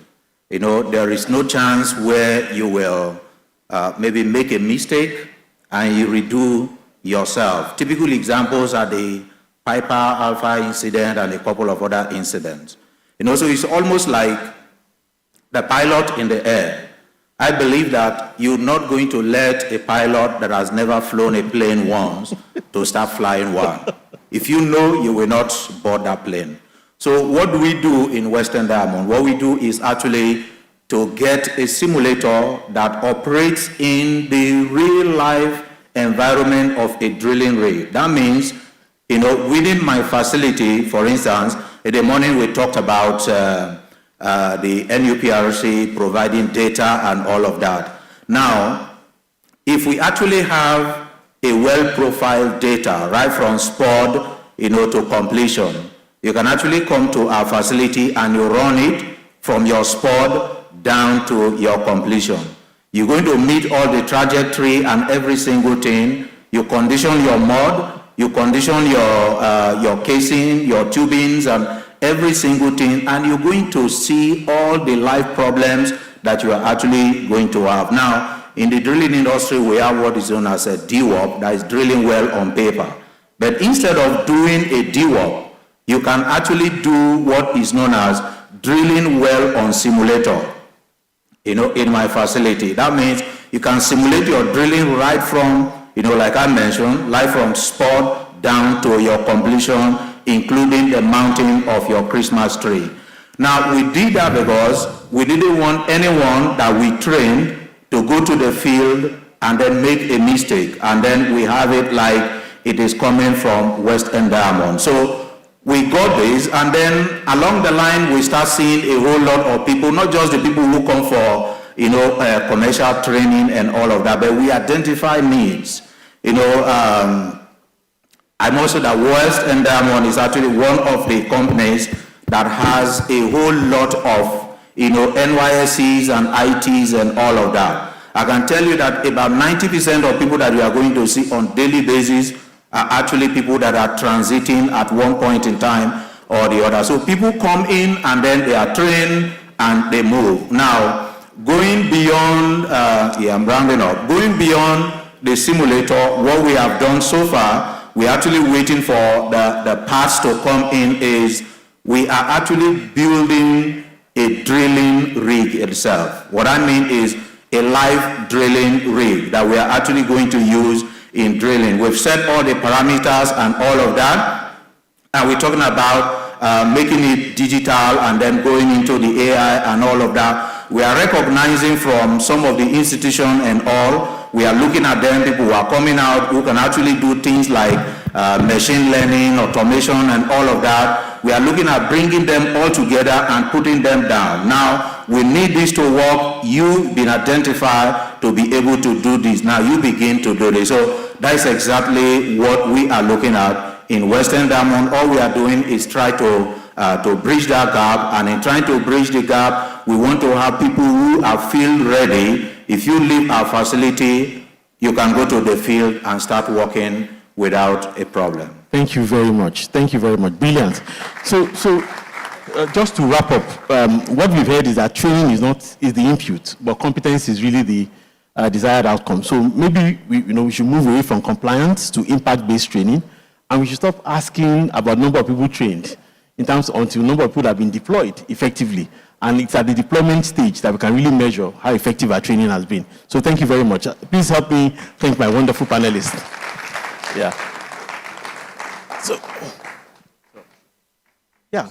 Oh, so I think, yeah, so that we can quickly wrap up. So thank you very much. Please let's stand up and I'd like to respectfully invite the president, as usual, the board BOT chairman, the chairman of the planning committee to please step forward. First, a group photograph with them.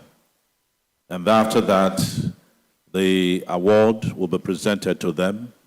After the presentation of award, we will have another set of group photograph. Thank you.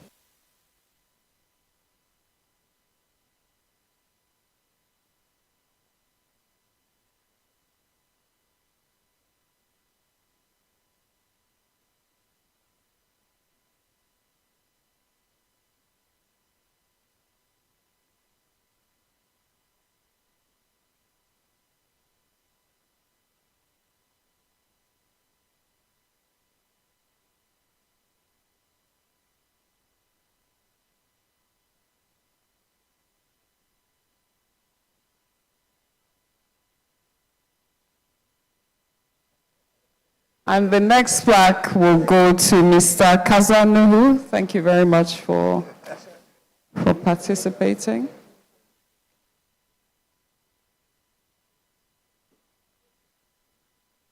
Sorry.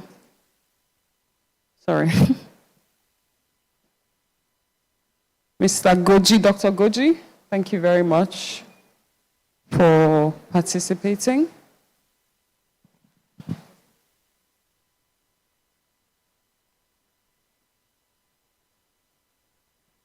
Then next, I'd like to invite Mr. Femi Kolawole. Thank you very much for participating.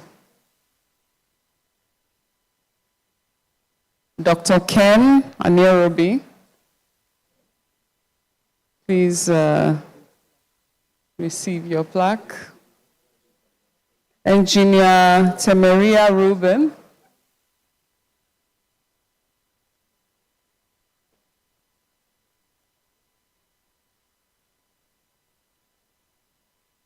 And Mr. Anibasa Usman.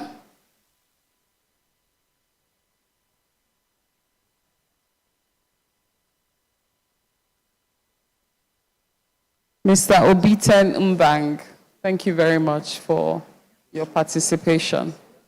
Group photograph. Group photograph with your plaques. Thank you so much for being on this panel and for sharing your knowledge and your experience. So if you can please have a final photograph with your plaques. Thank you.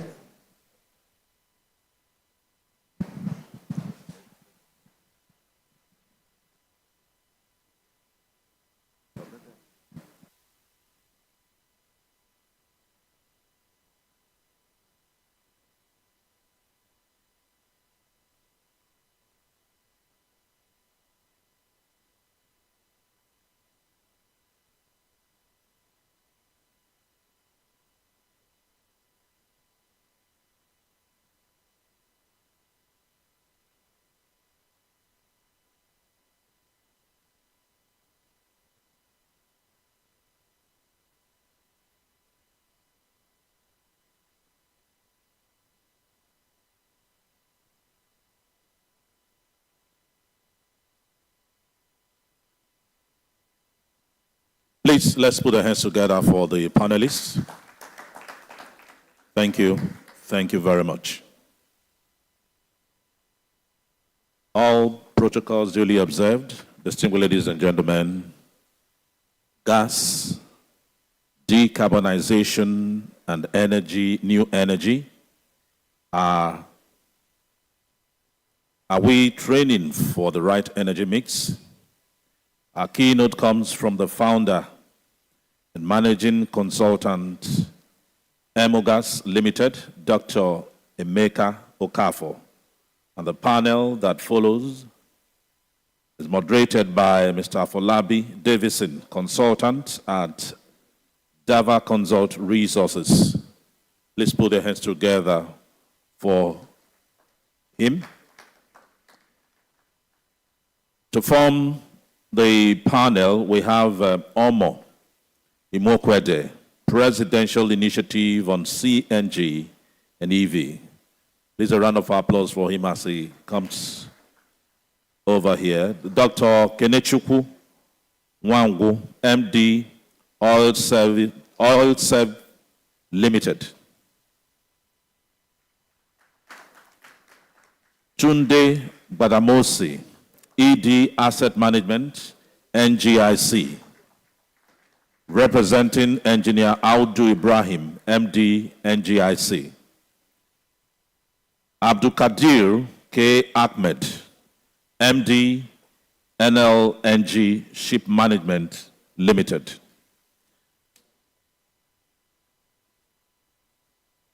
Please put your hands together for them.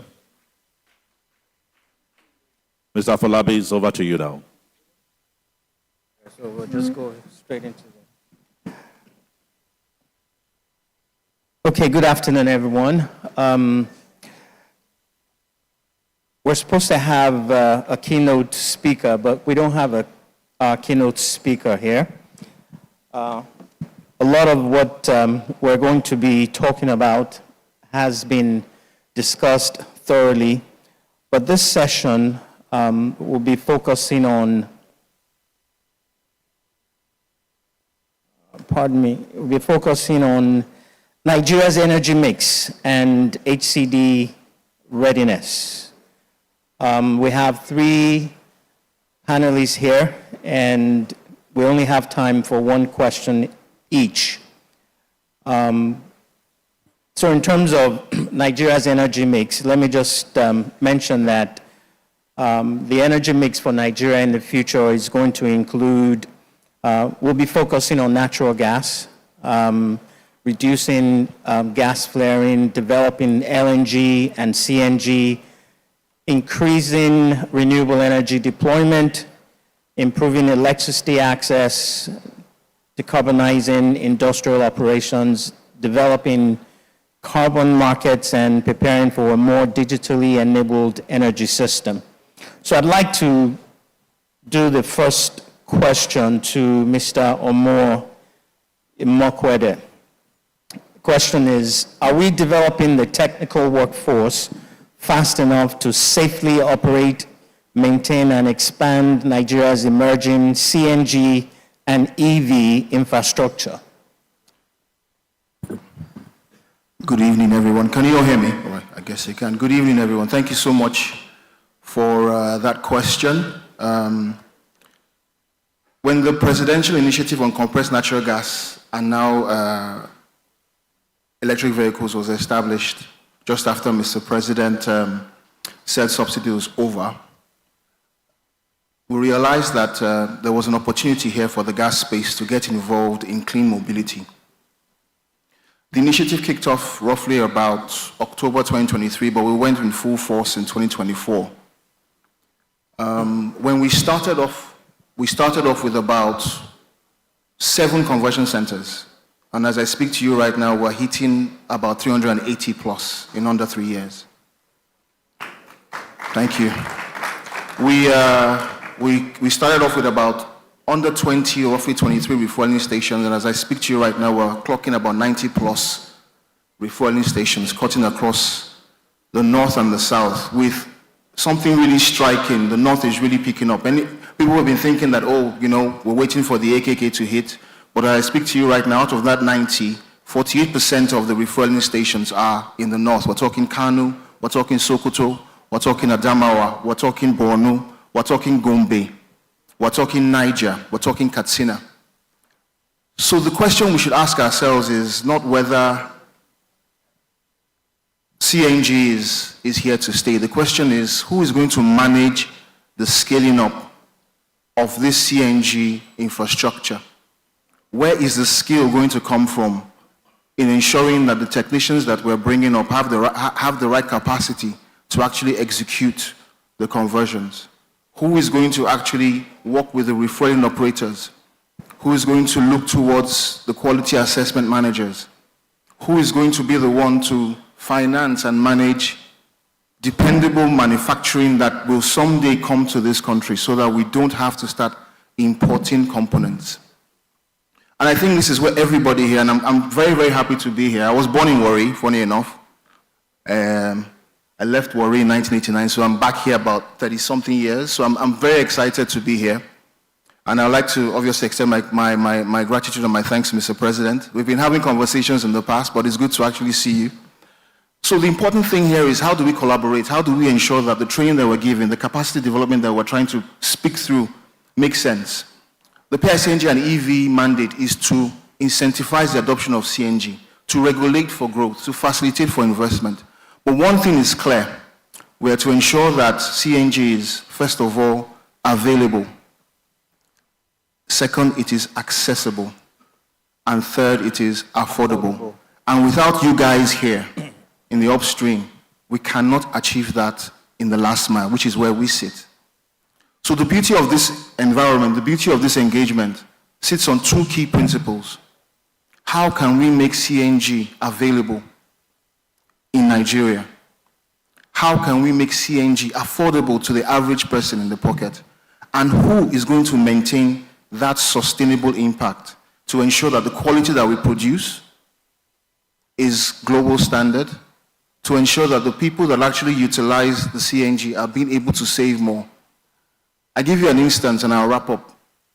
It will cost you at least 7,000 naira to drive from Benin to Warri using CNG, compared to how much it will cost you to do the same thing on PMS. The gas conversation has exploded in this country. We cannot run away from it. We can't hide away from it. And the critical thing now is how do we ensure that the human capacity that we're developing is ready, is willing, and available to execute. Thank you. Thank you very much. Let me move on to Mr. Gbadamosi. Question I have for you is this: is oil and gas will remain important to Nigeria for many years. What skills does the oil and gas industry actually need from graduates entering the industry today that were not necessarily required 10 or 20 years ago?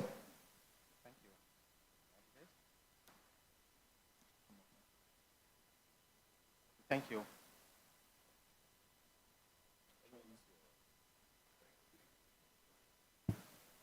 Okay, Ogtan. Okay, thank you so much.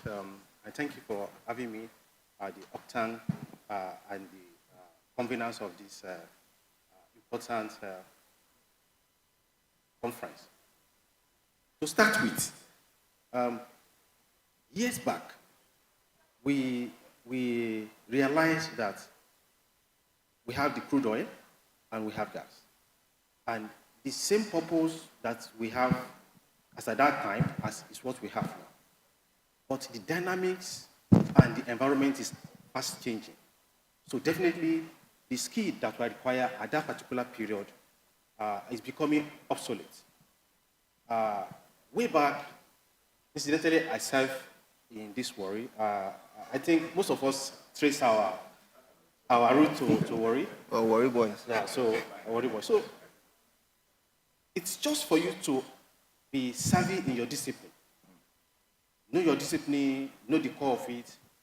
But what is happening now is that the energy sector is becoming more integrating, and the regulation is becoming more stern, and we are having issue around clean energy, we are having issue around sustainability. So for a graduate that is just coming out of the university, because the system is also more data-driven, you have to embrace the data in terms of decision-making. You just have to embrace the data. You have to be technical savvy in terms of analytics, because a whole lot of data are in the oil and gas industry, but they are not being used. And the system continues to evolve. So in order to evolve with the system, you need to have this data, interpret it, and take decision. The key one that I will speak to, again, it has to do with system thinking. Because the system in oil and gas is quite integrated. You need to think from, let's say, from the wellhead to the burner, what it has to do with the entire value chain. If you are a graduate within this oil and gas space, as you speak, before now, if you are just an operator, you can just continue to check your level, check your temperature, but it has gone past that as a graduate within the space of the current regulatory environment that we have. Because of our time, I will go quickly to the one that has to do with commercial. You discover that if you are commercial savvy as a graduate, you'll be able to understand the implication of what is actually going on, and this, in time, assists you to make a decision, because timely decision making ensure that value are not eroded. If you change schedule of a particular project, you should know what it means. You should be able to determine what per second value of a downtime relates to. So as a graduate, you need to understand this commerciality in the business. Most importantly these days is actually the issue around clean energy, sustainability. As an engineer, you are not just to select an equipment that doesn't conserve emission. Fugitive emission is a no-no. So in equipment selection, it should be the first thing that you need to consider.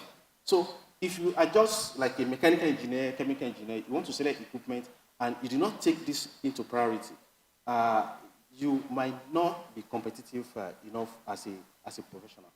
But one key thing is that most of the people that you see within the industry that are drillers, that are operators, they are not drillers. They are not trained as a driller. I mean, they are not trained investors as a driller.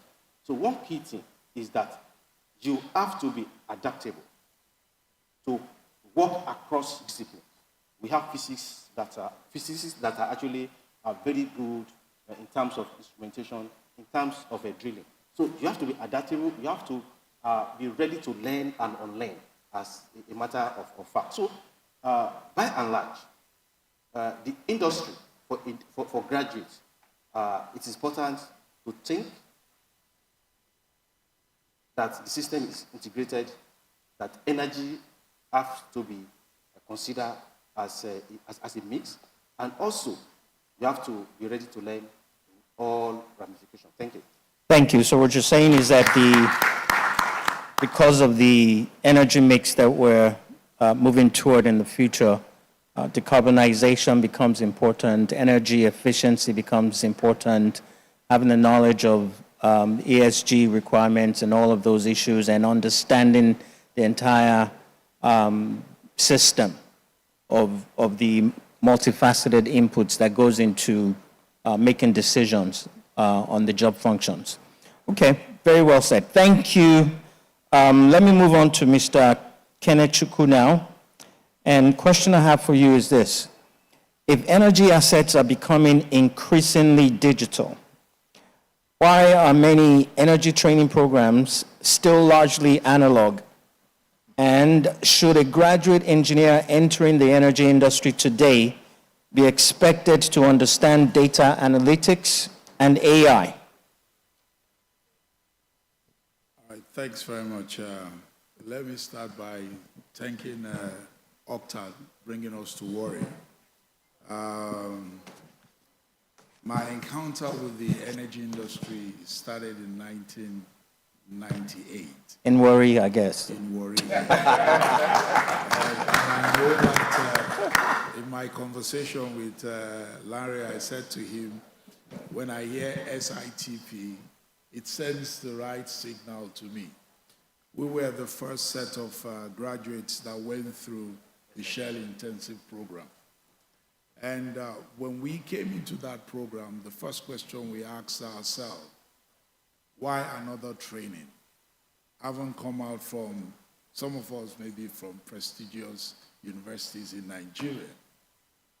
But one of the things I realized is that the energy industry is transforming faster than even the talent development curriculum within the country at that time. And the scenario has not changed. At the time we came in, the training was not about you being an electrical person, a mechanical engineer. It's about what the geologists will say that they want to make you to be well-rounded and sorted. And that means you have an integrated understanding of the end-to-end of the energy sector. Now, I remember one of the lecturers who was a renowned reservoir expert in the world. I think Dr. Chris knows him very well. He said to us a concept, and the concept was follow the molecules. And that concept actually helped me in 2014 to drive an entire business transformation journey for SNEPCO when I was there. And it's very simple. The molecules must be in the pie.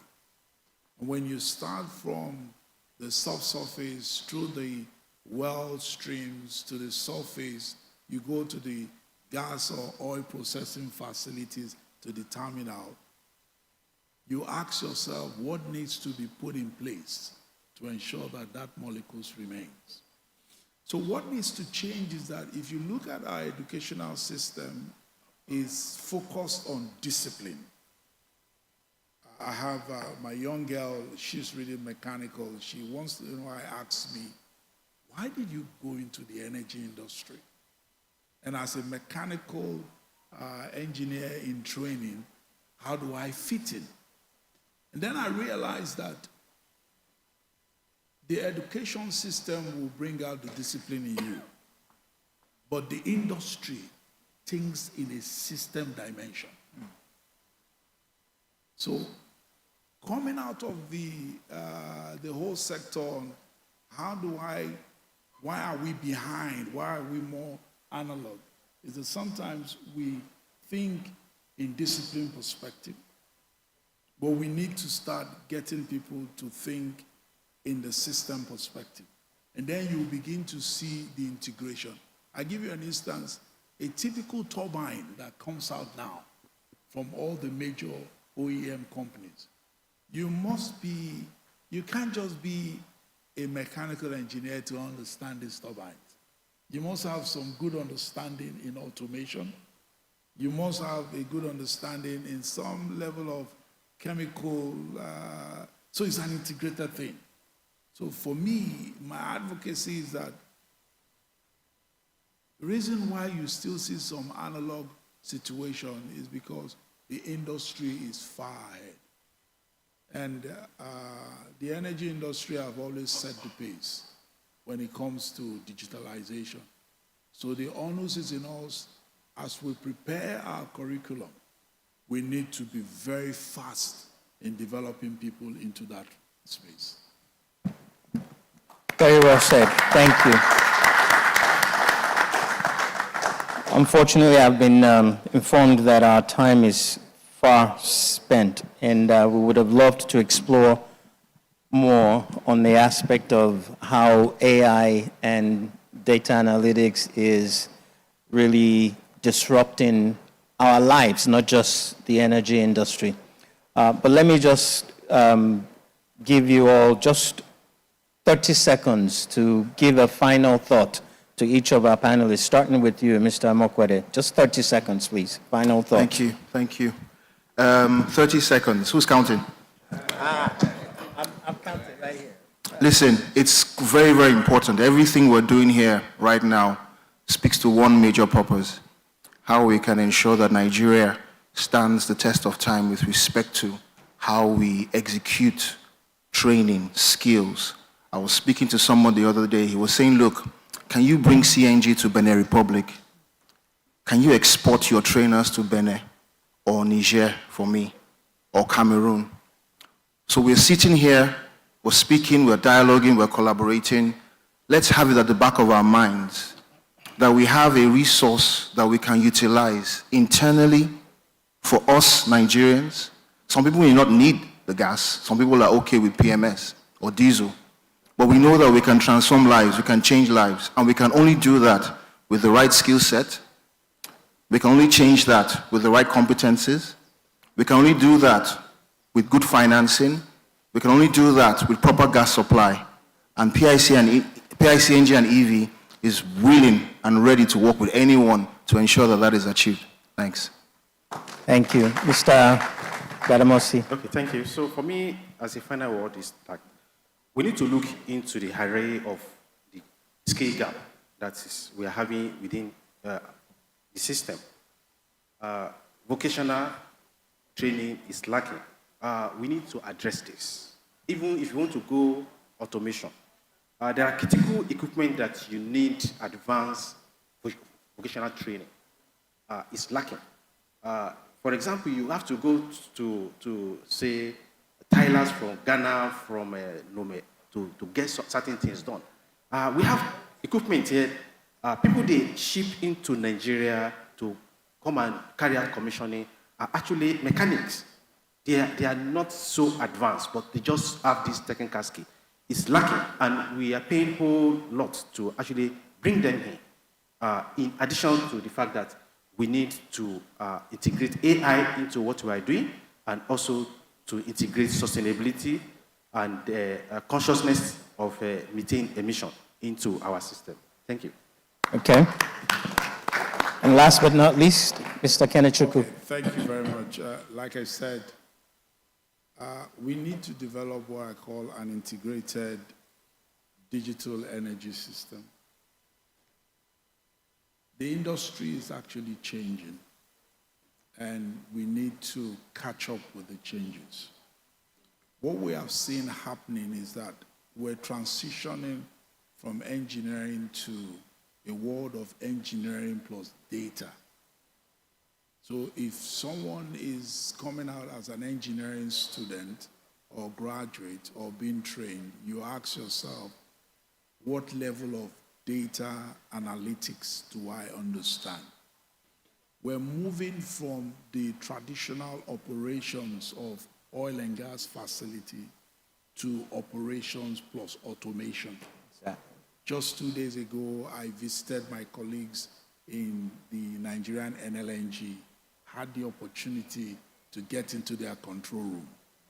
If you're a novice, you cannot sit in there because the data, the automation you see there clearly shows that the operators of these centuries are not what you had in the past. You talk about maintenance. We need to transition from the traditional maintenance to predictive analytics when it comes to maintenance. How do you predict failures before it happens? That's the power of AI, the power of data in the world we live in. This is my trust. When the energy industry started, they are known to be very strong when it comes to safety. So likewise should the strength be when it comes to data and AI. Thank you. Amen. So the long and the short of it is that our skills strategy must move at the same pace that the rate at which the energy system is changing. So thank you all very much. I think we have the only panel that have all members of the panel who have roots from Warri right here. So let's clap for them.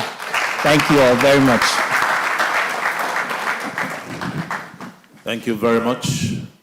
As always, the duo of the BOT chairman, the president, and the chairman of the planning committee to do the needful.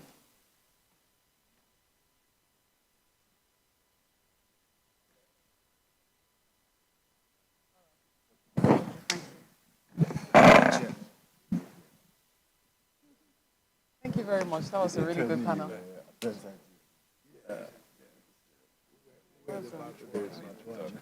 if we can please have a group photograph with the panel before we do the presentation of awards. Yes.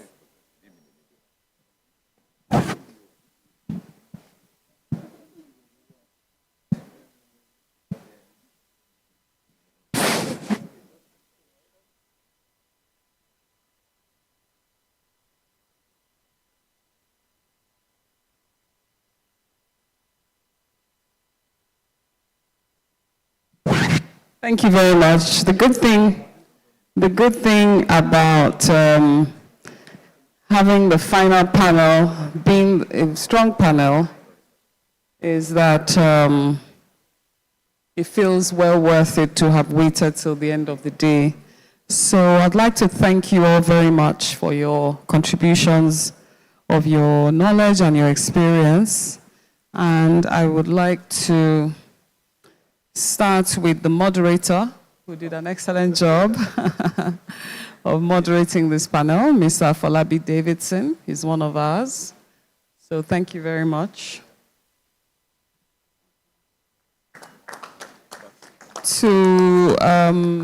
Next, I'd like to invite Dr. Kenechukwu Wagu, who is the MD of OilServe, one of our sponsors. Thank you very much.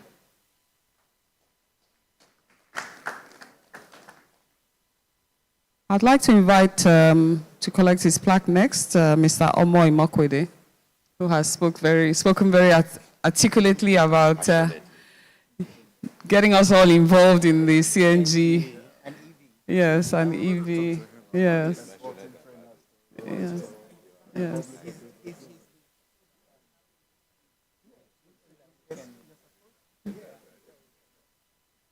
Mr. Tunde Badamosi. Thank you very much. From NGIC, our hosts in Warri. Thank you very much. And then if you can please have a final picture with your plaques. Yes. No, it's okay, I can join. Okay.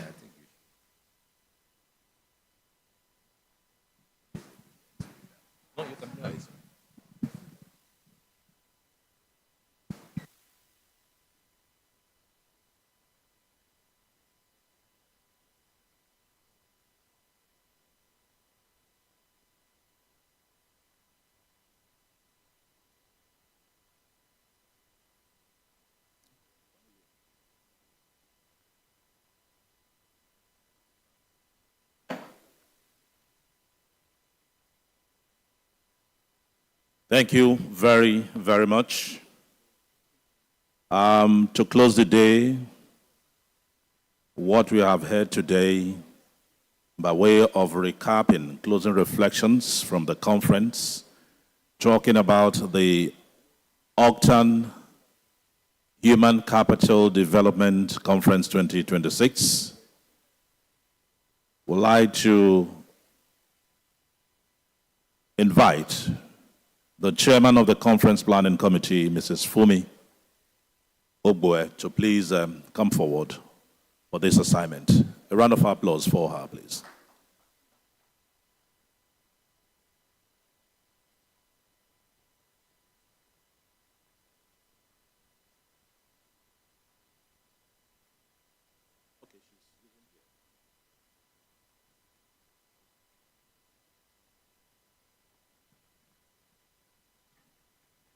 Shall I use this one? Yes. Thank you so much, everyone, for sitting through what has been, to me, an incredible day.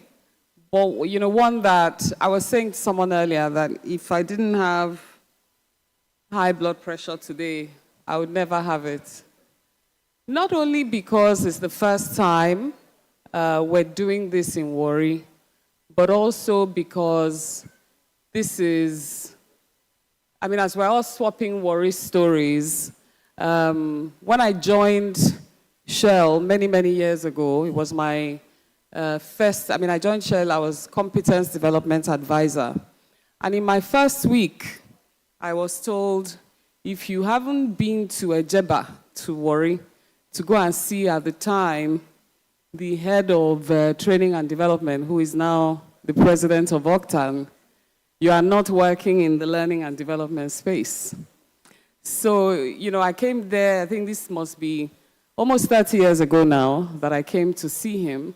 And I keep saying to him, his office was so big and so long, so I was walking all the way to his office for like what seemed like 10 minutes, just to go and see who this person was. That I was told, if you haven't been to a Jeba one, and if you haven't been to see Chris or sorry when say you haven't started working in competence development in Shell. And that was the last time, I mean, during that period was the last time I'd been to Warri. So it was first time coming back. And I wasn't sure what to expect. First time I was doing this conference. And so, you know, I had a lot of worry, trepidation, anxiety. But I'm just very happy that everything has worked well, relatively. And we're all still here, gearing up for this evening. If you look at your programs, we have the award ceremony. It's written there as PTI, but it's actually not at PTI, it's at Wellington Hall. And it's starting at 6:45. So, I mean, we've tried to eat up all the time that we've lost. It's now 5:57, and we're sort of roughly at the same time we're supposed to be ending this program.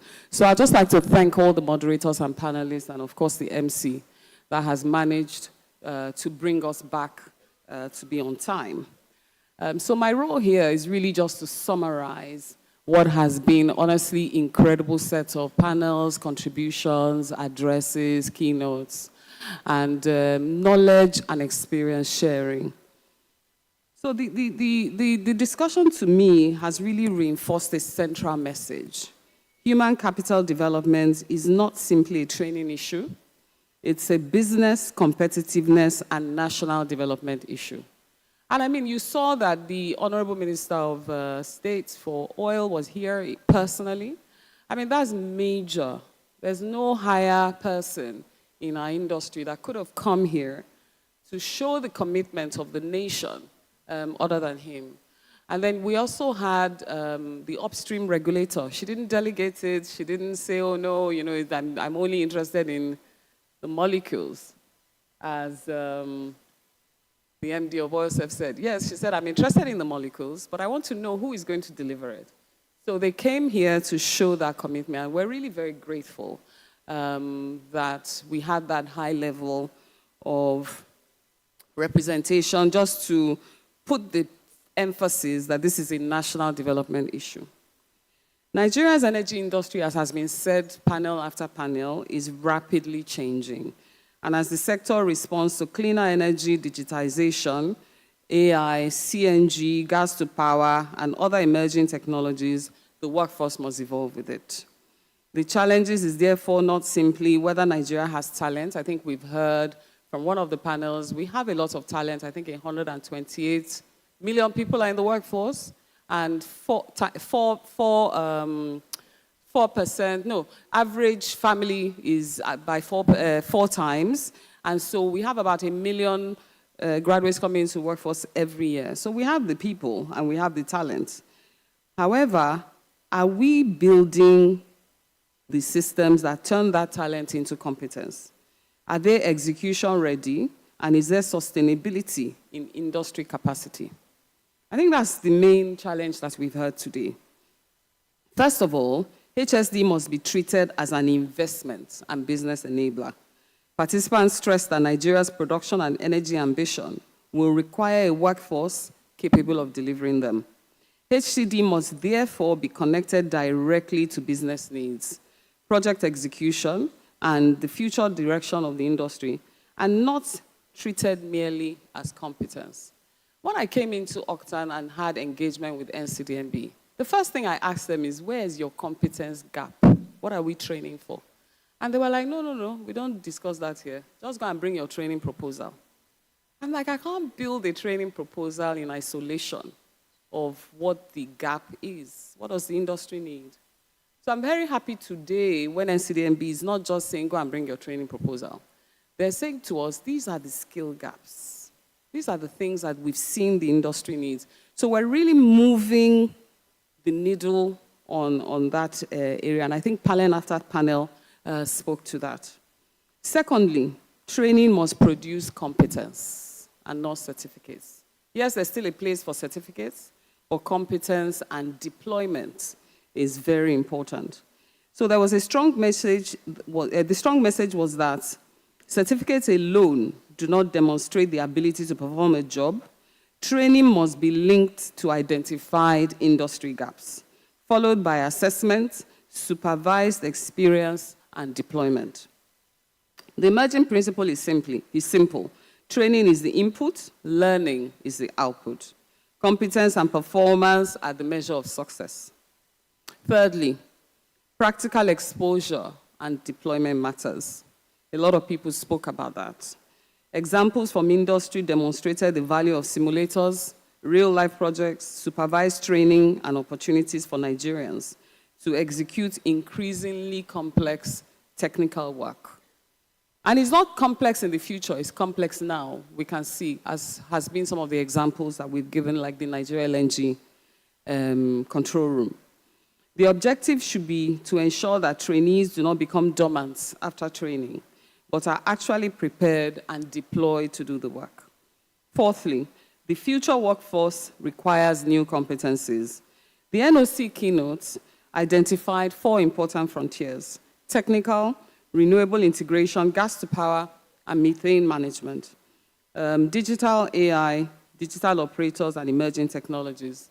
Talked about commercial, energy economics, carbon markets, ESG. Human, adaptive leadership, systems thinking, and cross-cultural collaboration came out very strongly. Participants also emphasized that professionals must be prepared to learn, relearn, and adapt as technology and industry requirements change. Fifthly, industry must intentionally and deliberately address the aging workforce. I think it was the last panel, the last penultimate panel that said average age is 53. So there's an aging workforce. With highly experienced professionals exiting the industry, participants highlighted the need to map critical skills, document institutional knowledge, create retiree and subject matter expert networks, and intentionally transfer knowledge to younger professionals. I was particularly interested to hearing that, because I had heard a lot of retirees in the past, for example, from NNPC, say, oh, I've never been back there since I left. And I remember always thinking to myself, who are you? Like, we're losing something if you haven't been back. The knowledge you have, how is it going to translate to the other people? Sixthly, industry and academia must work closely together. Discussions called for stronger collaboration around curricula, industrial training, research facilities, industry data, and practical exposure. Academia must be connected to industry realities. They must be the beautiful bride, while industry must play a more active role in developing the workforce it requires. Seventh, training providers must become catalysts for industry growth. Participants called for stronger standards, quality assurance, assessment, and continuous development of the trainers themselves. This is something we speak about a lot in Ogtan. Training should be personalized and not generic, industry current, and focused on real competence gaps. Nigerian standards must also continue to move towards global benchmarks. Eighth point that we heard today, HCD must anticipate emerging energy opportunities. PI, the Presidential Initiative for CNG Intervention, highlighted the rapid expansion of CNG infrastructure and workforce required to operate, maintain, and assure its quality and safety. And this is an example of an emerging opportunity. This reinforces the need to develop skills before new infrastructure and technologies create critical workforce gaps. What were the gaps, the key gaps that we heard? The first one was, despite the progress highlighted, training quality remains a big gap. So there's need for stronger standards and quality assurance. Certificate versus competence. Certification does not automatically demonstrate capability. Practical exposure was highlighted strongly as a key gap. Young professionals need more supervised and real-world experience. Industry and academia disconnect. Training must better reflect actual industry requirements. I think it was Prof that explained it quite nicely, that the university is a gate. What happens on both sides of that gate requires stronger collaboration. Another gap that I think came out clearly, as I mentioned earlier, is the aging workforce. Institutional knowledge risks being lost without deliberate and succession planning.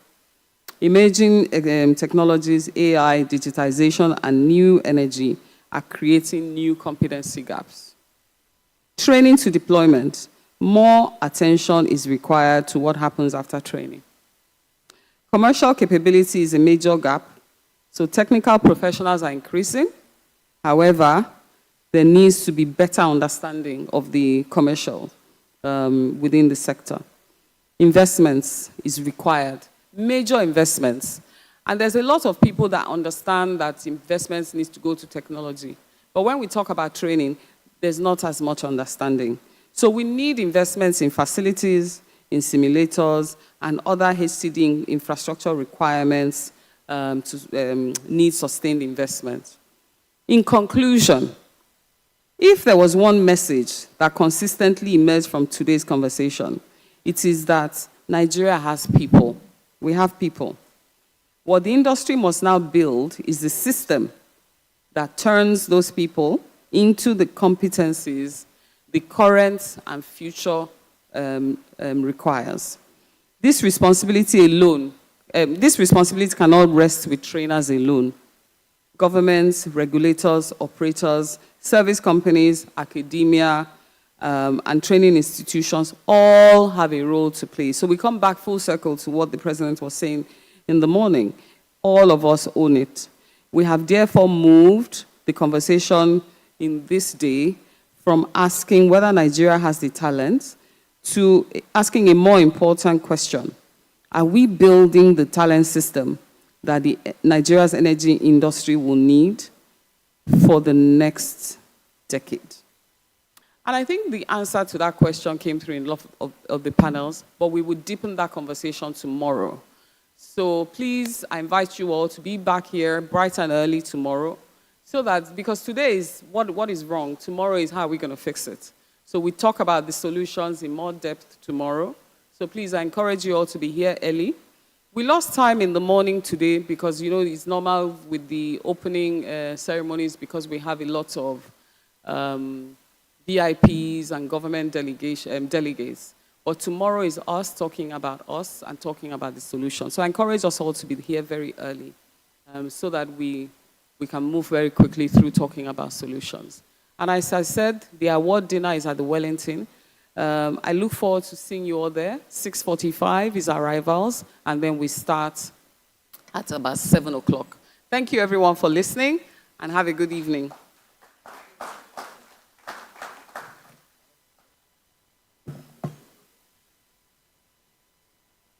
Thank you very much, Chairman. We are gradually bringing this to an end. I'd like to remind us that the dress code is black tie or traditional, and the badge must still be worn and be visible too. So please, let's be seated there. 7:15. A 6:45, I beg your pardon, is the time. And of course, Wellington, for those who are not familiar with Warri, is just some buildings away from here on this side of the road. That's the venue. Once again, on behalf of the organizers, we say thank you very much. See you at 7:15.